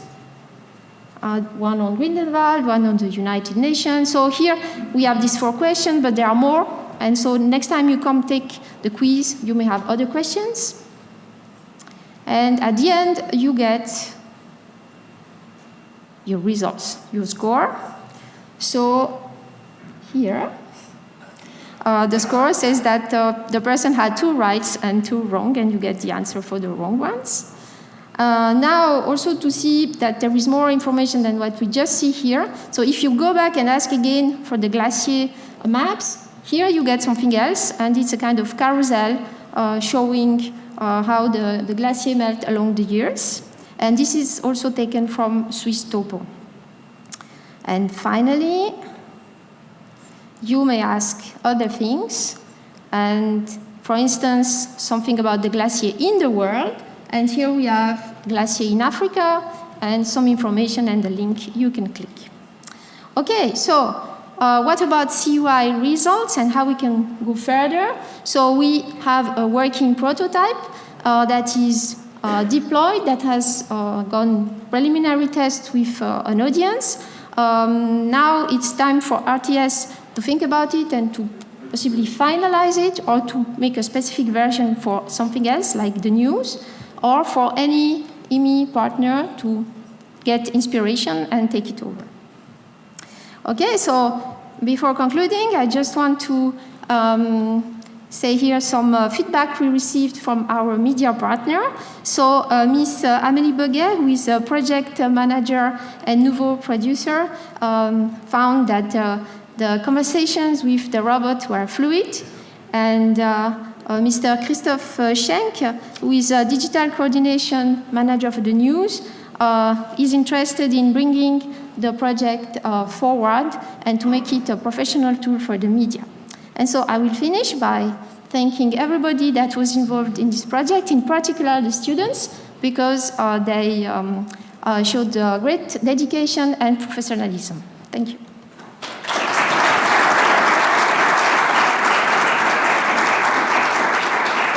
And we thank you for sharing your insights with us. We're now going to hear from Social Network Architectures of Disinformation, #SAD2. Welcome on stage.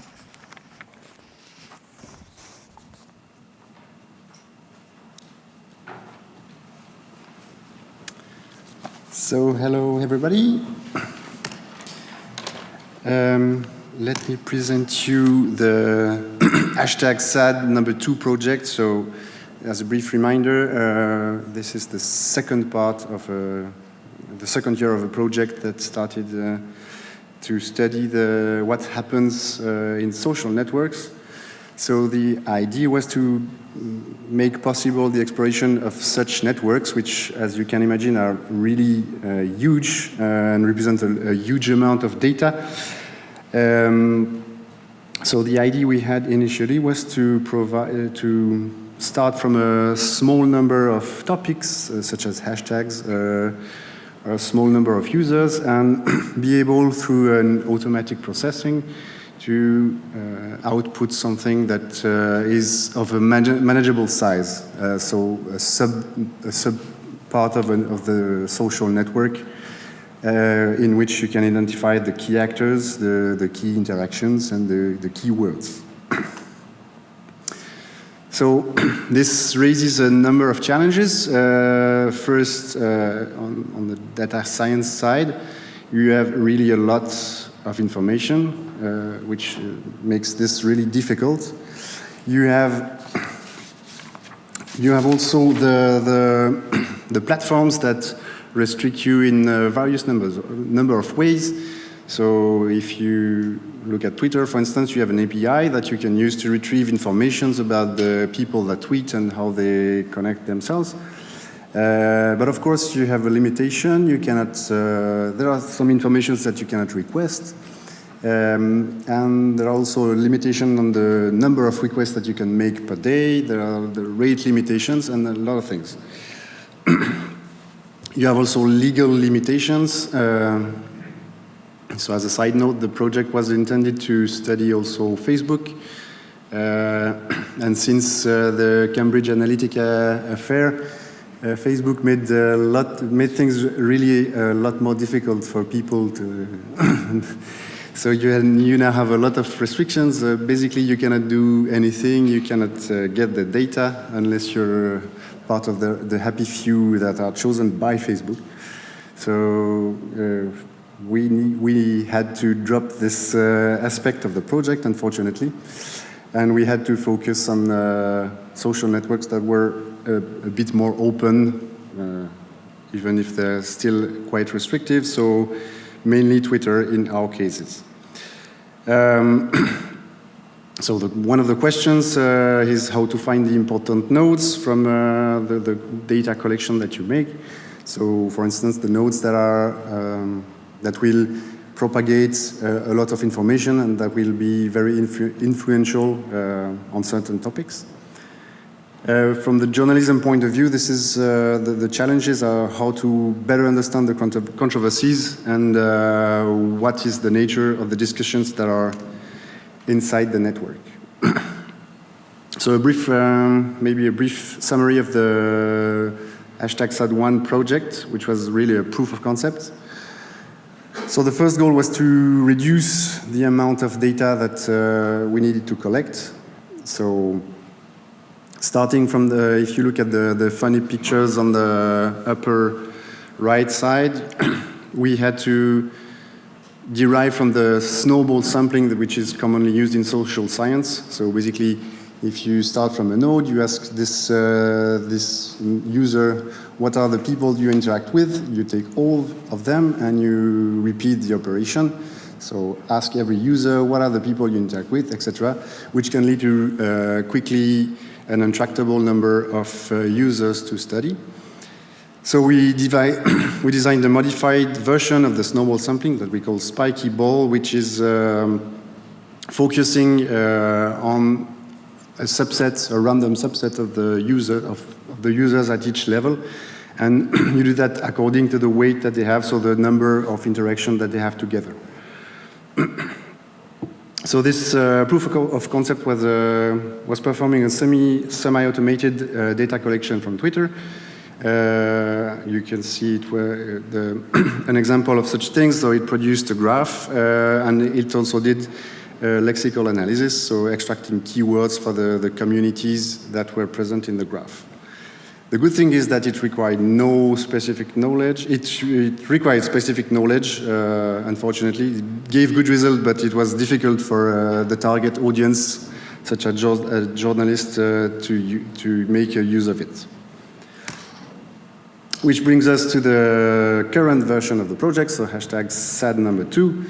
And the goal was to make the tool accessible to journalists and simpler. So it was built using a Django web application, and it allowed the users to configure themselves the data collection parameters. It allowed them to manage all the data collections that they did, so label them properly, add keywords, and of course perform the visualization and exploration of the underlying graphs. So I hope people can see this. This is really small on my screen. This is an example of the tool.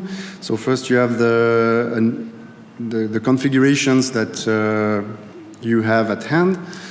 You can have, of course, multiple configurations with different sets of parameters, so sampling probabilities, starting nodes. And for each collections, you can have a different number of runs, which you can also look at. You can configure the initial accounts by providing usernames, so obvious way, or by following hashtags in the same way you would do on the Twitter application, and gather other usernames from the topics that use this hashtag. And finally, once the collect is done, you can visualize the graph, and as in the first version of the project, you can see the lexical, you have the words that are, the keywords that are used in each community. You can see a number of things about the communities, the hashtags that are used during the collection. Of course, this is maybe not really fun to watch, so I encourage you to come see the live demo after the talk. And I'm going to leave the floor to Lucy to talk about the rest. Thank you, Nicolas. Hello, everybody. I'm sorry for my English, and I prefer with the text because it's better for everybody, I think. So the objective of our approach was to shape the project to the needs and uses of journalists. To do this, we exchange and collaborate with 9 journalists with different profiles. This diversity allowed us to develop the tool by taking into account different uses. We have identified 3 types of practice.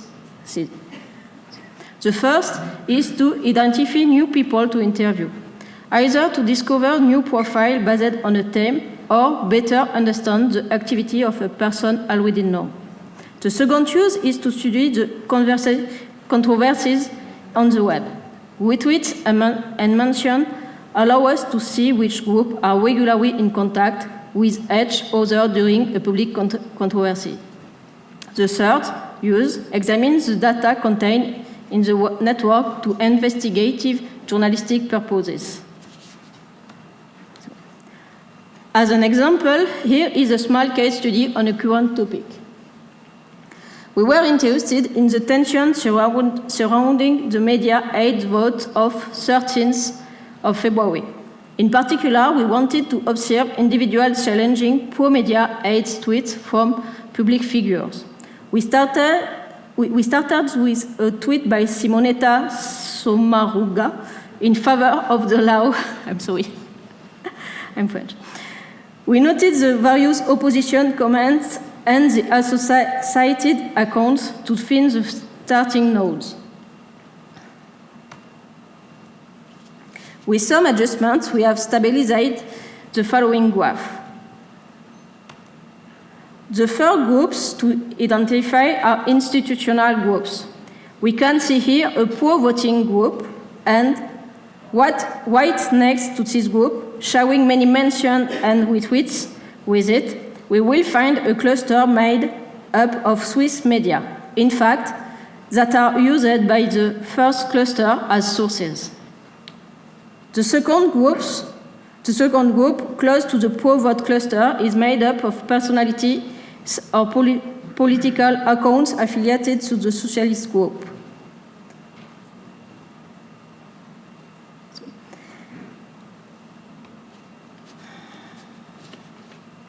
Finally, the last institutional group is the government. They talked about the vote, so they are in our graph, even if their tweets are generally about COVID. They are also taken to task by both pro and anti-vote people. That's why this cluster is on the middle of the graph. The other group identified here are non-institutional groups, the first of which is made of people without labels. They take public policies to task and express themselves on the proximity between media and governments. For them, aid to the media will allow propaganda. The last groups are from the accounts identified comments in the comments of Simona Sumaruga's tweet. We can see here, just on the end of the graph, we can see that the account regularly mention or retweets German medias or French accounts opposed to the health measures. Thanks for your attention.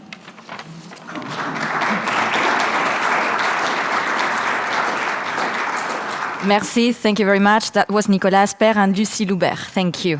The next project is automatic labeling of visual data based on human actions, objects, and their relationships. Professor Alexandra Lahi, welcome on stage. Thank you, everyone. I want to start with this date. Do you know what happened? In January 31st, 2022, anyone? You were not expecting a question, right? So, please. I can't hear anything. What happened? The end of the month? Really? No one? Your birthday? Sorry? Your birthday? No. But if you want to give me a present. No? You don't remember? Aren't you sad?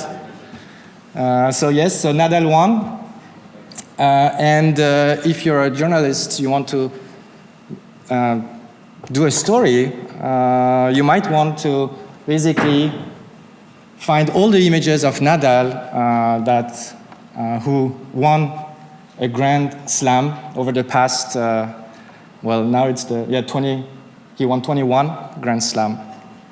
And if the journalist asks someone to do it, it will take a bit of time, and we offer a solution that in few milliseconds, this is possible because we are able to use AI to extract these body poses and do a retrieval in real time and get this information for the story in few milliseconds. How can we do that? It's exactly the same technology that we developed in this robot navigating alongside pedestrian in Lausanne. This is in front of the train station. This robot needs to detect, understand its surrounding, solve the perception problem of, for instance, detecting these humans, understanding what they do. Are they walking? Are they standing? And in fact, are they talking to each other so that the robot will not cross path between these two people? And all this needs to happen in real time. So we need a very efficient technology to be able to do that and make our autonomous vehicle a reality and safe. Surprisingly, the same technology can have a huge impact in other applications and also for RTS, sorry. And in fact, here are our real requests from RTS. For instance, can you retrieve all the handshakes between Biden and Macron? Yes. In few milliseconds, we can get all the images where there is a handshake between these two people, and then they can write their story. Can you retrieve all the cars from James Bond movies over the past decades? Yes. Again, few milliseconds. I need an image of a jaywalking case because there's this new law. Can you find this image for me in my archive? And yes, it's exactly the same technology that we use in autonomous vehicle, in self-driving car. The challenge over there is obviously safety, accuracy, efficiency, and so we can use this technology for the media community. For instance, we have this image, we can detect all the objects, and we can detect this human and understand that his intention is to cross the street, hence he's walking. We can extract any state on humans. We can understand their appearance, we can understand their behavior, we can understand also their intentions. We can also model a relationship. For instance, here is an image where We are able to extract the body language. We are able to detect all the objects in the scene, but we are also able to extract this information on the left and on your right, describing the relationship between these objects. There is a truck behind a man riding a bike near a car. So you can search with this concept to find an image that will illustrate your story. To sum up, we can offer automatic labeling of any visual data. And by labeling, we mean that you can extract any object of interest. We can even extract human body poses if you want to search given a specific pose that you're interested. People have used this to count the number of manifestations or number of people in crowd for statistic purposes. You can extract actions, we can label actions and this relationship. And I hope this will be useful. You can do the search on all your data, visual data, and we share everything openly so that it has an impact. Thank you.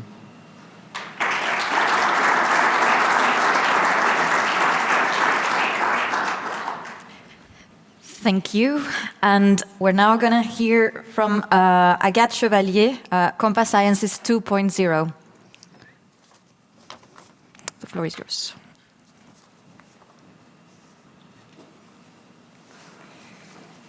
Thank you very much. It's a pleasure to be presenting in front of you today.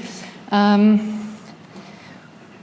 project which focuses on mapping scientific knowledge in Switzerland.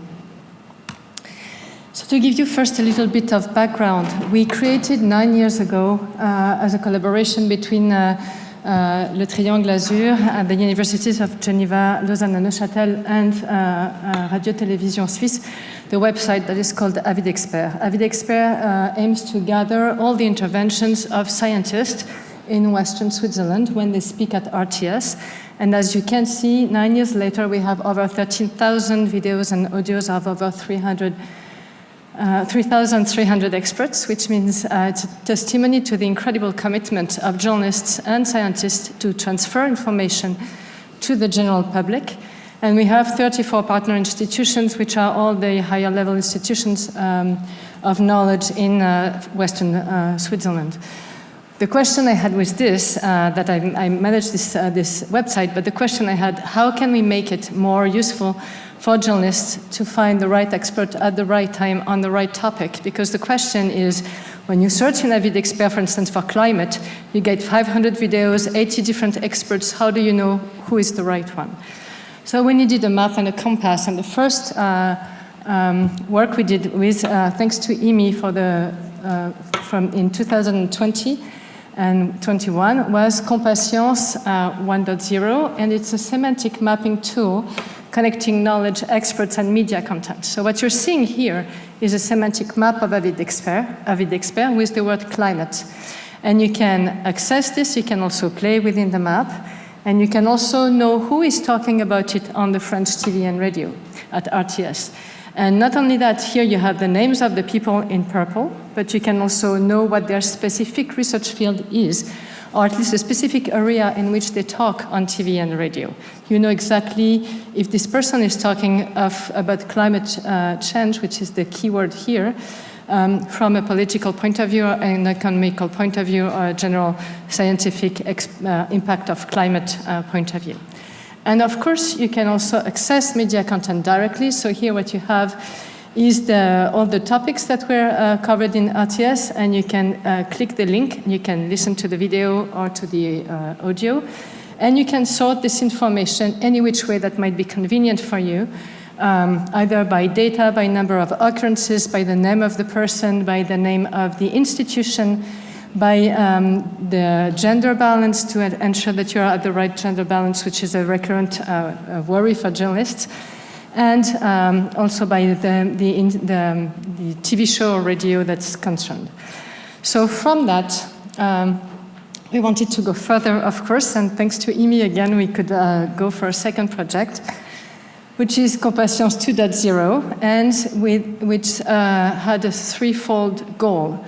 The first one was to consolidate computational analysis, because what you saw we developed in 9 to 10 months, so it really had to be solidified a little bit, to identify new experts that would not yet be involved in the media, and finally to adapt the tool to a journalist's daily routine. So for the first point, which is consolidating computational analysis, there is a lot of this work that you don't see, because you see it entails cleaning up the data so that the semantic analysis is extremely accurate, and also ensuring that the visualization that we get are easily accessible and readable for us and for journalists afterwards. But one of the points that we made for this is a dashboard, so that journalists can immediately see for any term that they choose. Here it's, again, I took the example of climate change for everything so that you can compare things. But here for climate change, you can see over time, that's the first upper top from the left, you can see over time how it was addressed by RTS, by who were the top experts who were talking about it, and in what shows it's addressed most often. You can see what's the gender balance in this, and you can see what are the institutions that are positioning themselves first into it. And also you can choose the general theme compared to the general themes that are covered in Avis d'Expert. So that's part of the consolidation of computational analysis. The second objective was to identify new experts. This is special for you, Mr. Vetali, because we were trying to tap the Swiss National Science Foundation P3 database. So, of course, the idea was to go and see if we can identify all scientists who are working in Switzerland on what they are working, and to map this. That's P3 database is a database, for those who are not familiar with it, that gathers all the funding that has been granted by the Swiss National Science Foundation for research projects in Switzerland. And it was a big test for us, because the question was, are we going to have the ability to adapt our software to this completely new database? And the particular challenge was that it was a multilingual database, which requested us to have semantic robustness in German, French, Italian, and English. And the way we did this, we translated everything to English, which was the main core of the database, and we did the semantic analysis. And the results were actually quite excellent. We were really, really happy with it, because what you see here is a mapping of how climate change is researched in Switzerland, according to the P3 database.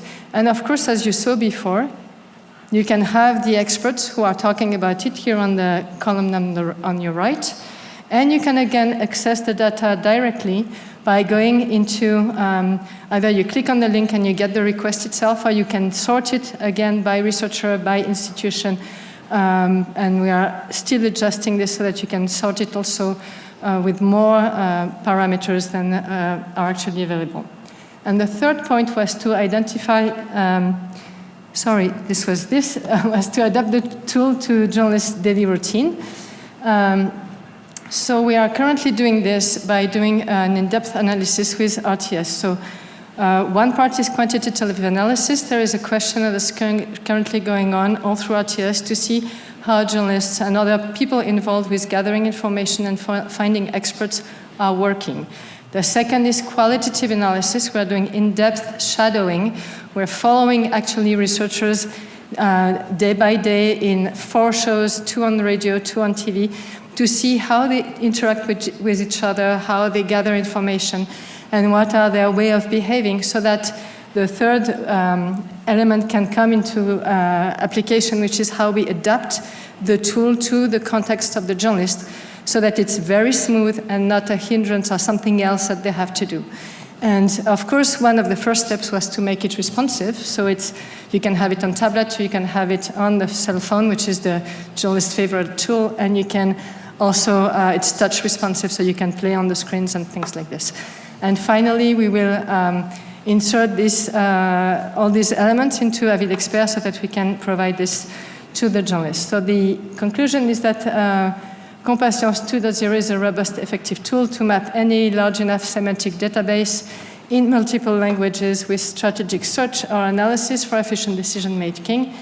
And it's a new effective tool for journalists or anyone interested in identifying experts. And I have a lot of requests right now for people who are managing conferences to find, conference people who can intervene like this. So I would like to thank very much the team I'm working with. It's wonderful to be working with them. We all have a very good commitment to this project, so it's really great. And also thank IMI for their support for all these years, and we hope we can match up to that support. Thank you very much.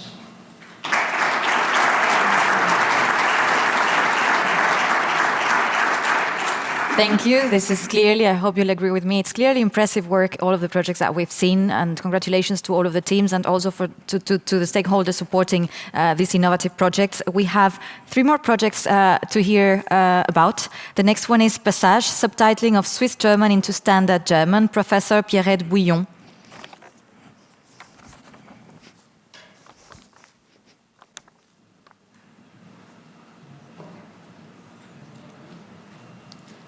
Alors, quelques mots sur notre projet Passage, qui est une collaboration entre l'Université de Genève, RECAP et la SRF. Et donc, le but du projet, c'est le sous-titrage automatique du suisse-allemand dans l'allemand standard. Donc, comme vous le voyez dans cet exemple, aujourd'hui, la reconnaissance vocale ne permet pas d'obtenir à partir du suisse-allemand parlé des sous-titres qui sont corrects en allemand standard.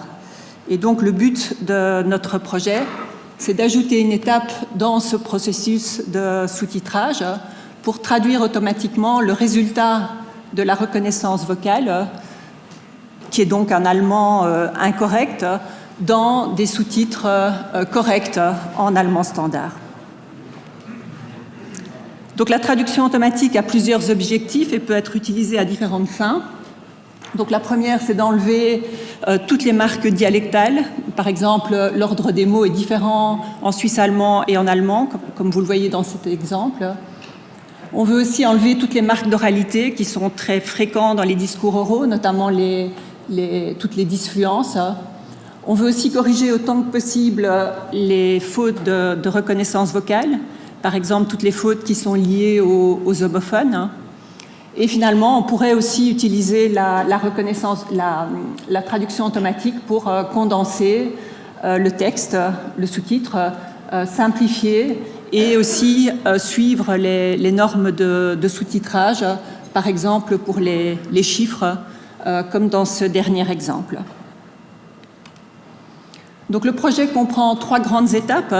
La première, c'est de développer un corpus aligné avec, donc d'une part, le résultat de la reconnaissance vocale en suisse-allemand, l'équivalent en allemand standard et finalement les sous-titres réels.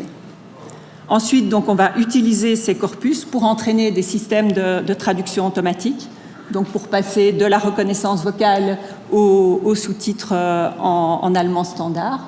Et finalement, donc, on veut évaluer donc les résultats de la traduction automatique avec les différents groupes cibles. Et notre objectif, c'est d'essayer automatiquement de produire les sous-titres les plus accessibles pour le plus grand nombre de personnes. Donc les résultats incluent pour l'instant un corpus aligné, dont on manque crucialement dans le domaine avec le suisse-allemand, qui comprend d'une part donc, la transcription en suisse-allemand. C'est une transcription humaine, c'est-à-dire que ça correspondrait en fait à une reconnaissance vocale qui serait parfaite. Et donc, ce corpus comprend cette transcription humaine avec l'équivalent en allemand standard. Et on est en train d'ajouter dans ce corpus aussi donc le résultat de la reconnaissance vocale qui nous a été fourni maintenant par RECAP depuis le début de cette année, et donc les sous-titres donc réels tels qu'ils ont été publiés par la SRF. Donc ce premier corpus contient actuellement 30 000 segments, ce qui est assez peu, mais ce qui nous a quand même permis de développer plusieurs systèmes, donc statistiques, neuronaux et de post-édition automatique, qui se focalise sur certaines modifications au niveau des mots, comme des ajouts de mots, des suppressions de mots ou des substitutions. Et ce que les résultats ont montré, c'est que plus le système fait de changements, ce qu'on a mesuré avec une métrique qui est commune dans notre domaine, qui est le HTR, en fait, plus les résultats s'éloignent de la référence, ce qui a été mesuré avec un autre score assez utilisé qui est bleu. Et donc, ça m'amène aux 3 grands challenges de ce projet. Alors, le premier, c'est vraiment de trouver au niveau de l'architecture le meilleur compromis possible entre les modifications, d'une part, entre le nombre de modifications, d'une part, et d'autre part, la précision du système. Donc, ce qui est important pour nous, c'est d'arriver à faire les modifications qui sont utiles et qui ont donc un impact sur la satisfaction des groupes cibles et sur l'accessibilité des sous-titres. Et puis donc le dernier challenge, évidemment, c'est d'obtenir plus de données. D'ailleurs, je fais un appel ici, ce qui permettra de développer des meilleurs systèmes. C'est clairement une étape dont on avait sous-estimé l'importance dans le cadre de ce projet. Donc vous avez ici différents exemples de traduction qui ont été faits avec le meilleur système neuronal et le meilleur système de post-édition automatique. Donc vous avez les différences en rouge. Et donc ce système est disponible en ligne sur le site de l'IMI. Et donc il sera disponible aussi pour le test dans la démonstration que nous allons faire. Et donc pour terminer, je voudrais moi aussi remercier l'IMI pour ce projet et aussi toute l'équipe qui travaille avec moi sur Passage, notamment Christian Vogt et David Timseng qui coordonnent ce projet avec moi. Voilà, merci beaucoup.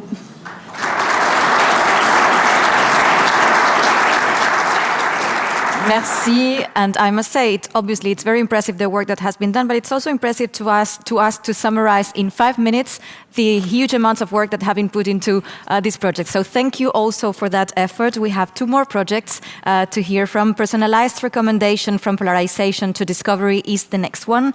Jean-Gabriel Piguet and Gaetano Man, so welcome on stage.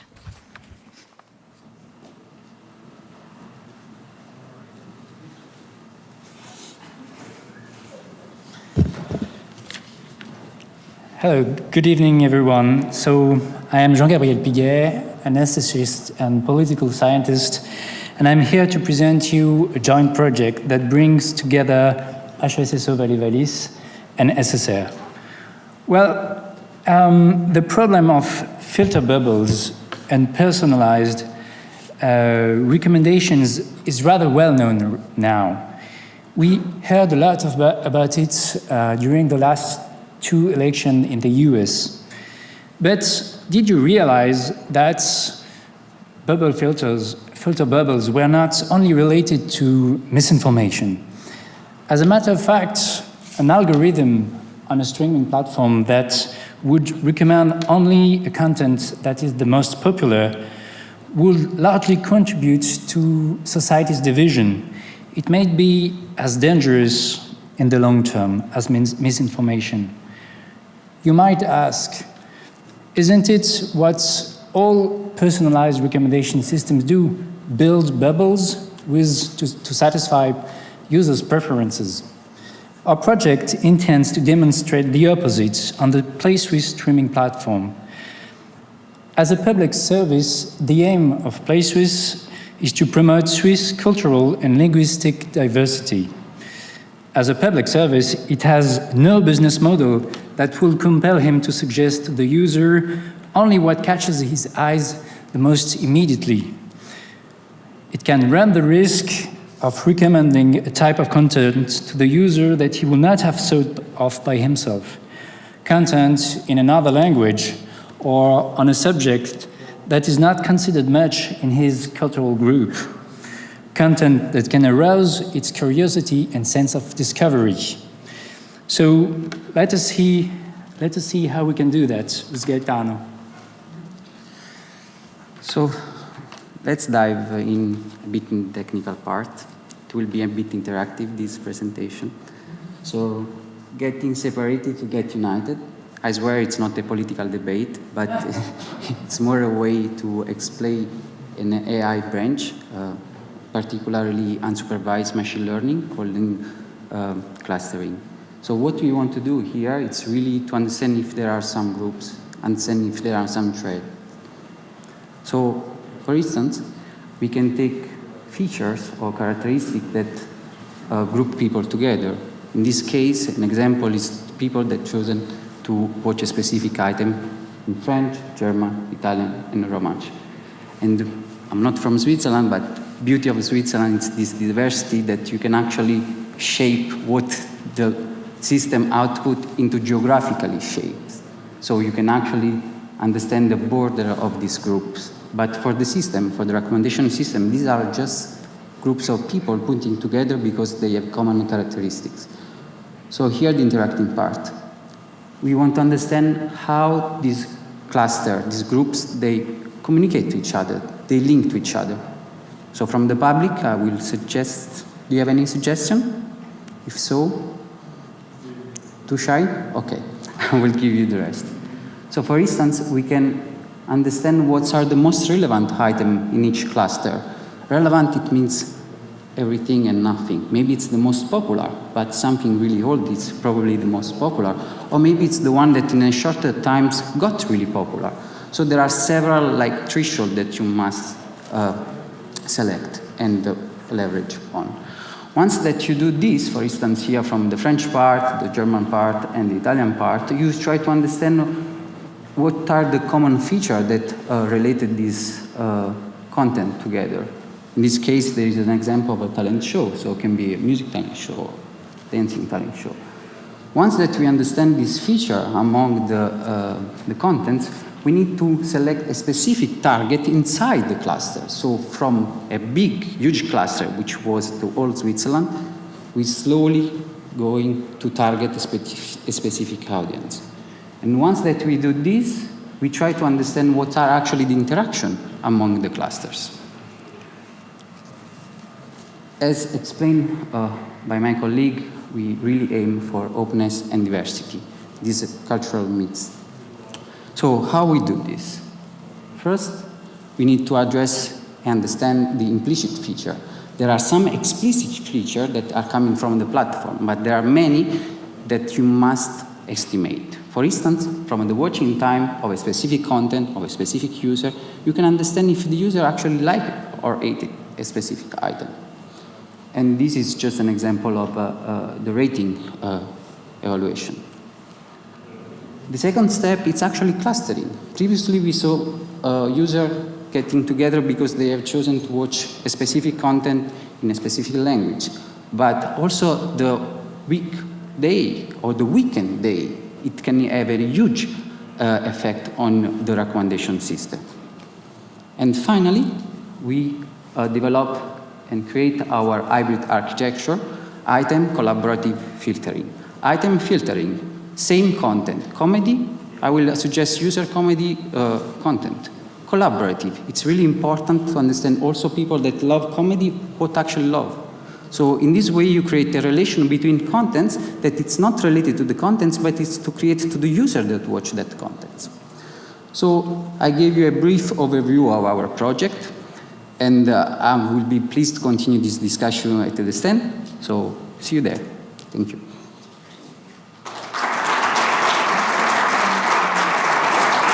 Thank you very much.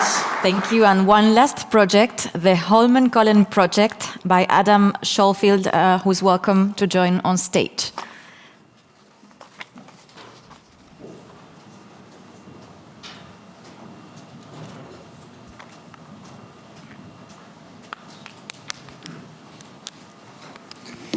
Thank you very much. Good evening. So the Holmenkollen project is a joint project between the Chile lab here at EPFL and a startup, WePlaySport. So the project inception happened when Pierre Dillenberg, who's the head of the Chile lab, was watching this 50-kilometer race one evening as a replay, and the event wasn't so interesting, so he started to skip through it to try to find the moments that were kind of most interesting. But unfortunately, there was no highlight video available for this sporting event, and he missed the kind of key moment of the race, which was an attack 3 kilometers from the end.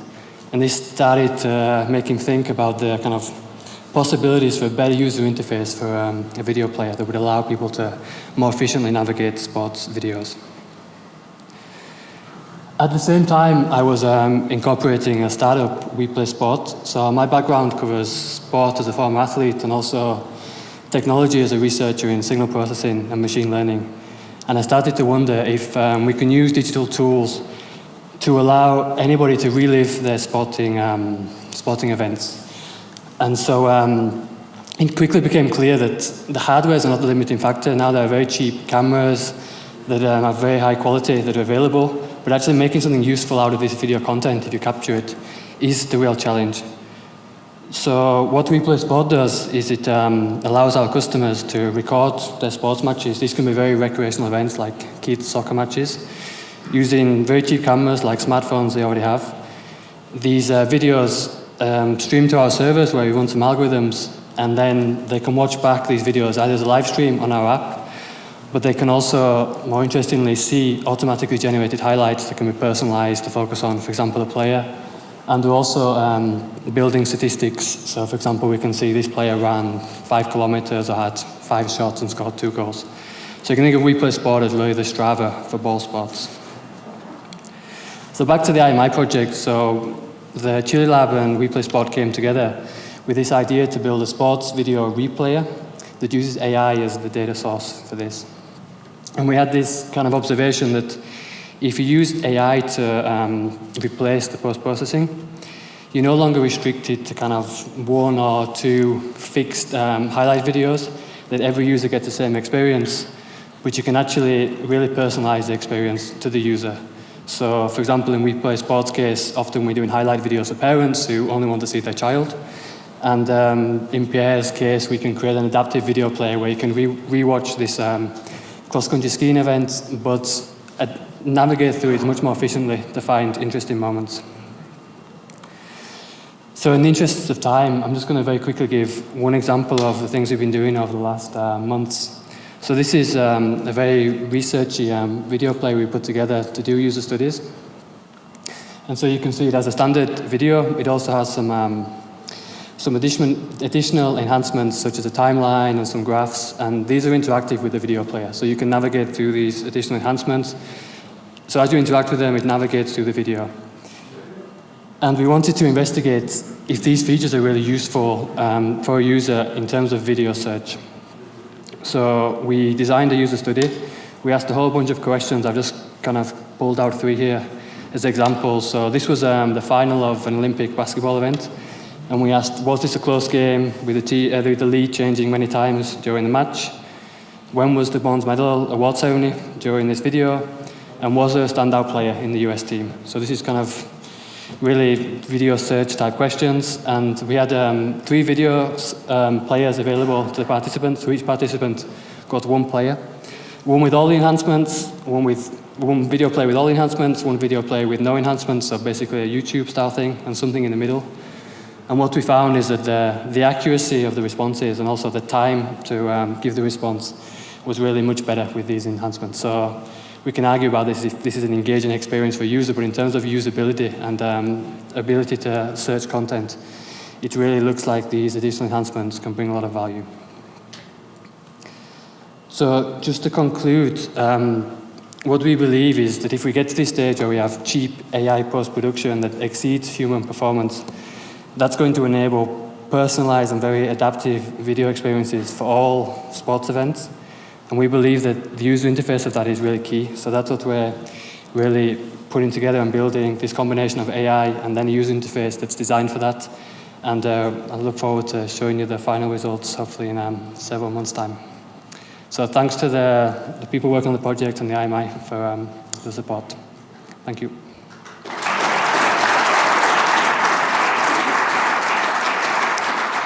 Thank you very much, and thanks to all of you. Apologies for the slight delay in the overrunning. Actually, the program, I started the event saying this looks like live television or radio. Thank God it wasn't, because we've overrun for a bit.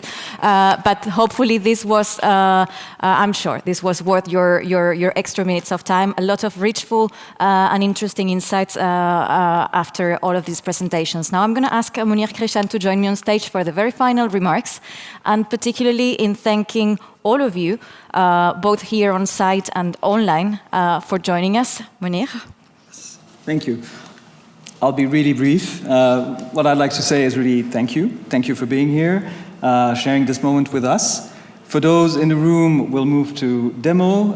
I think we're lucky because you saw the projects. So there's 8 projects and a lot of people, interesting people to meet. We're also lucky to have 2 startups here, CEDI, Ecologram, showing their solutions in the AR, VR space for one, and a French model for the other. So please take the time to talk to them and look at what they're doing. And thanks again for coming. Yes, and thank you to Munir and the team and IMI once again for bringing us all together. Let's say goodbye to those of you following us online, and to those of you staying. We look forward to talking to you over the cocktail and over the demonstrations. Thank you once again.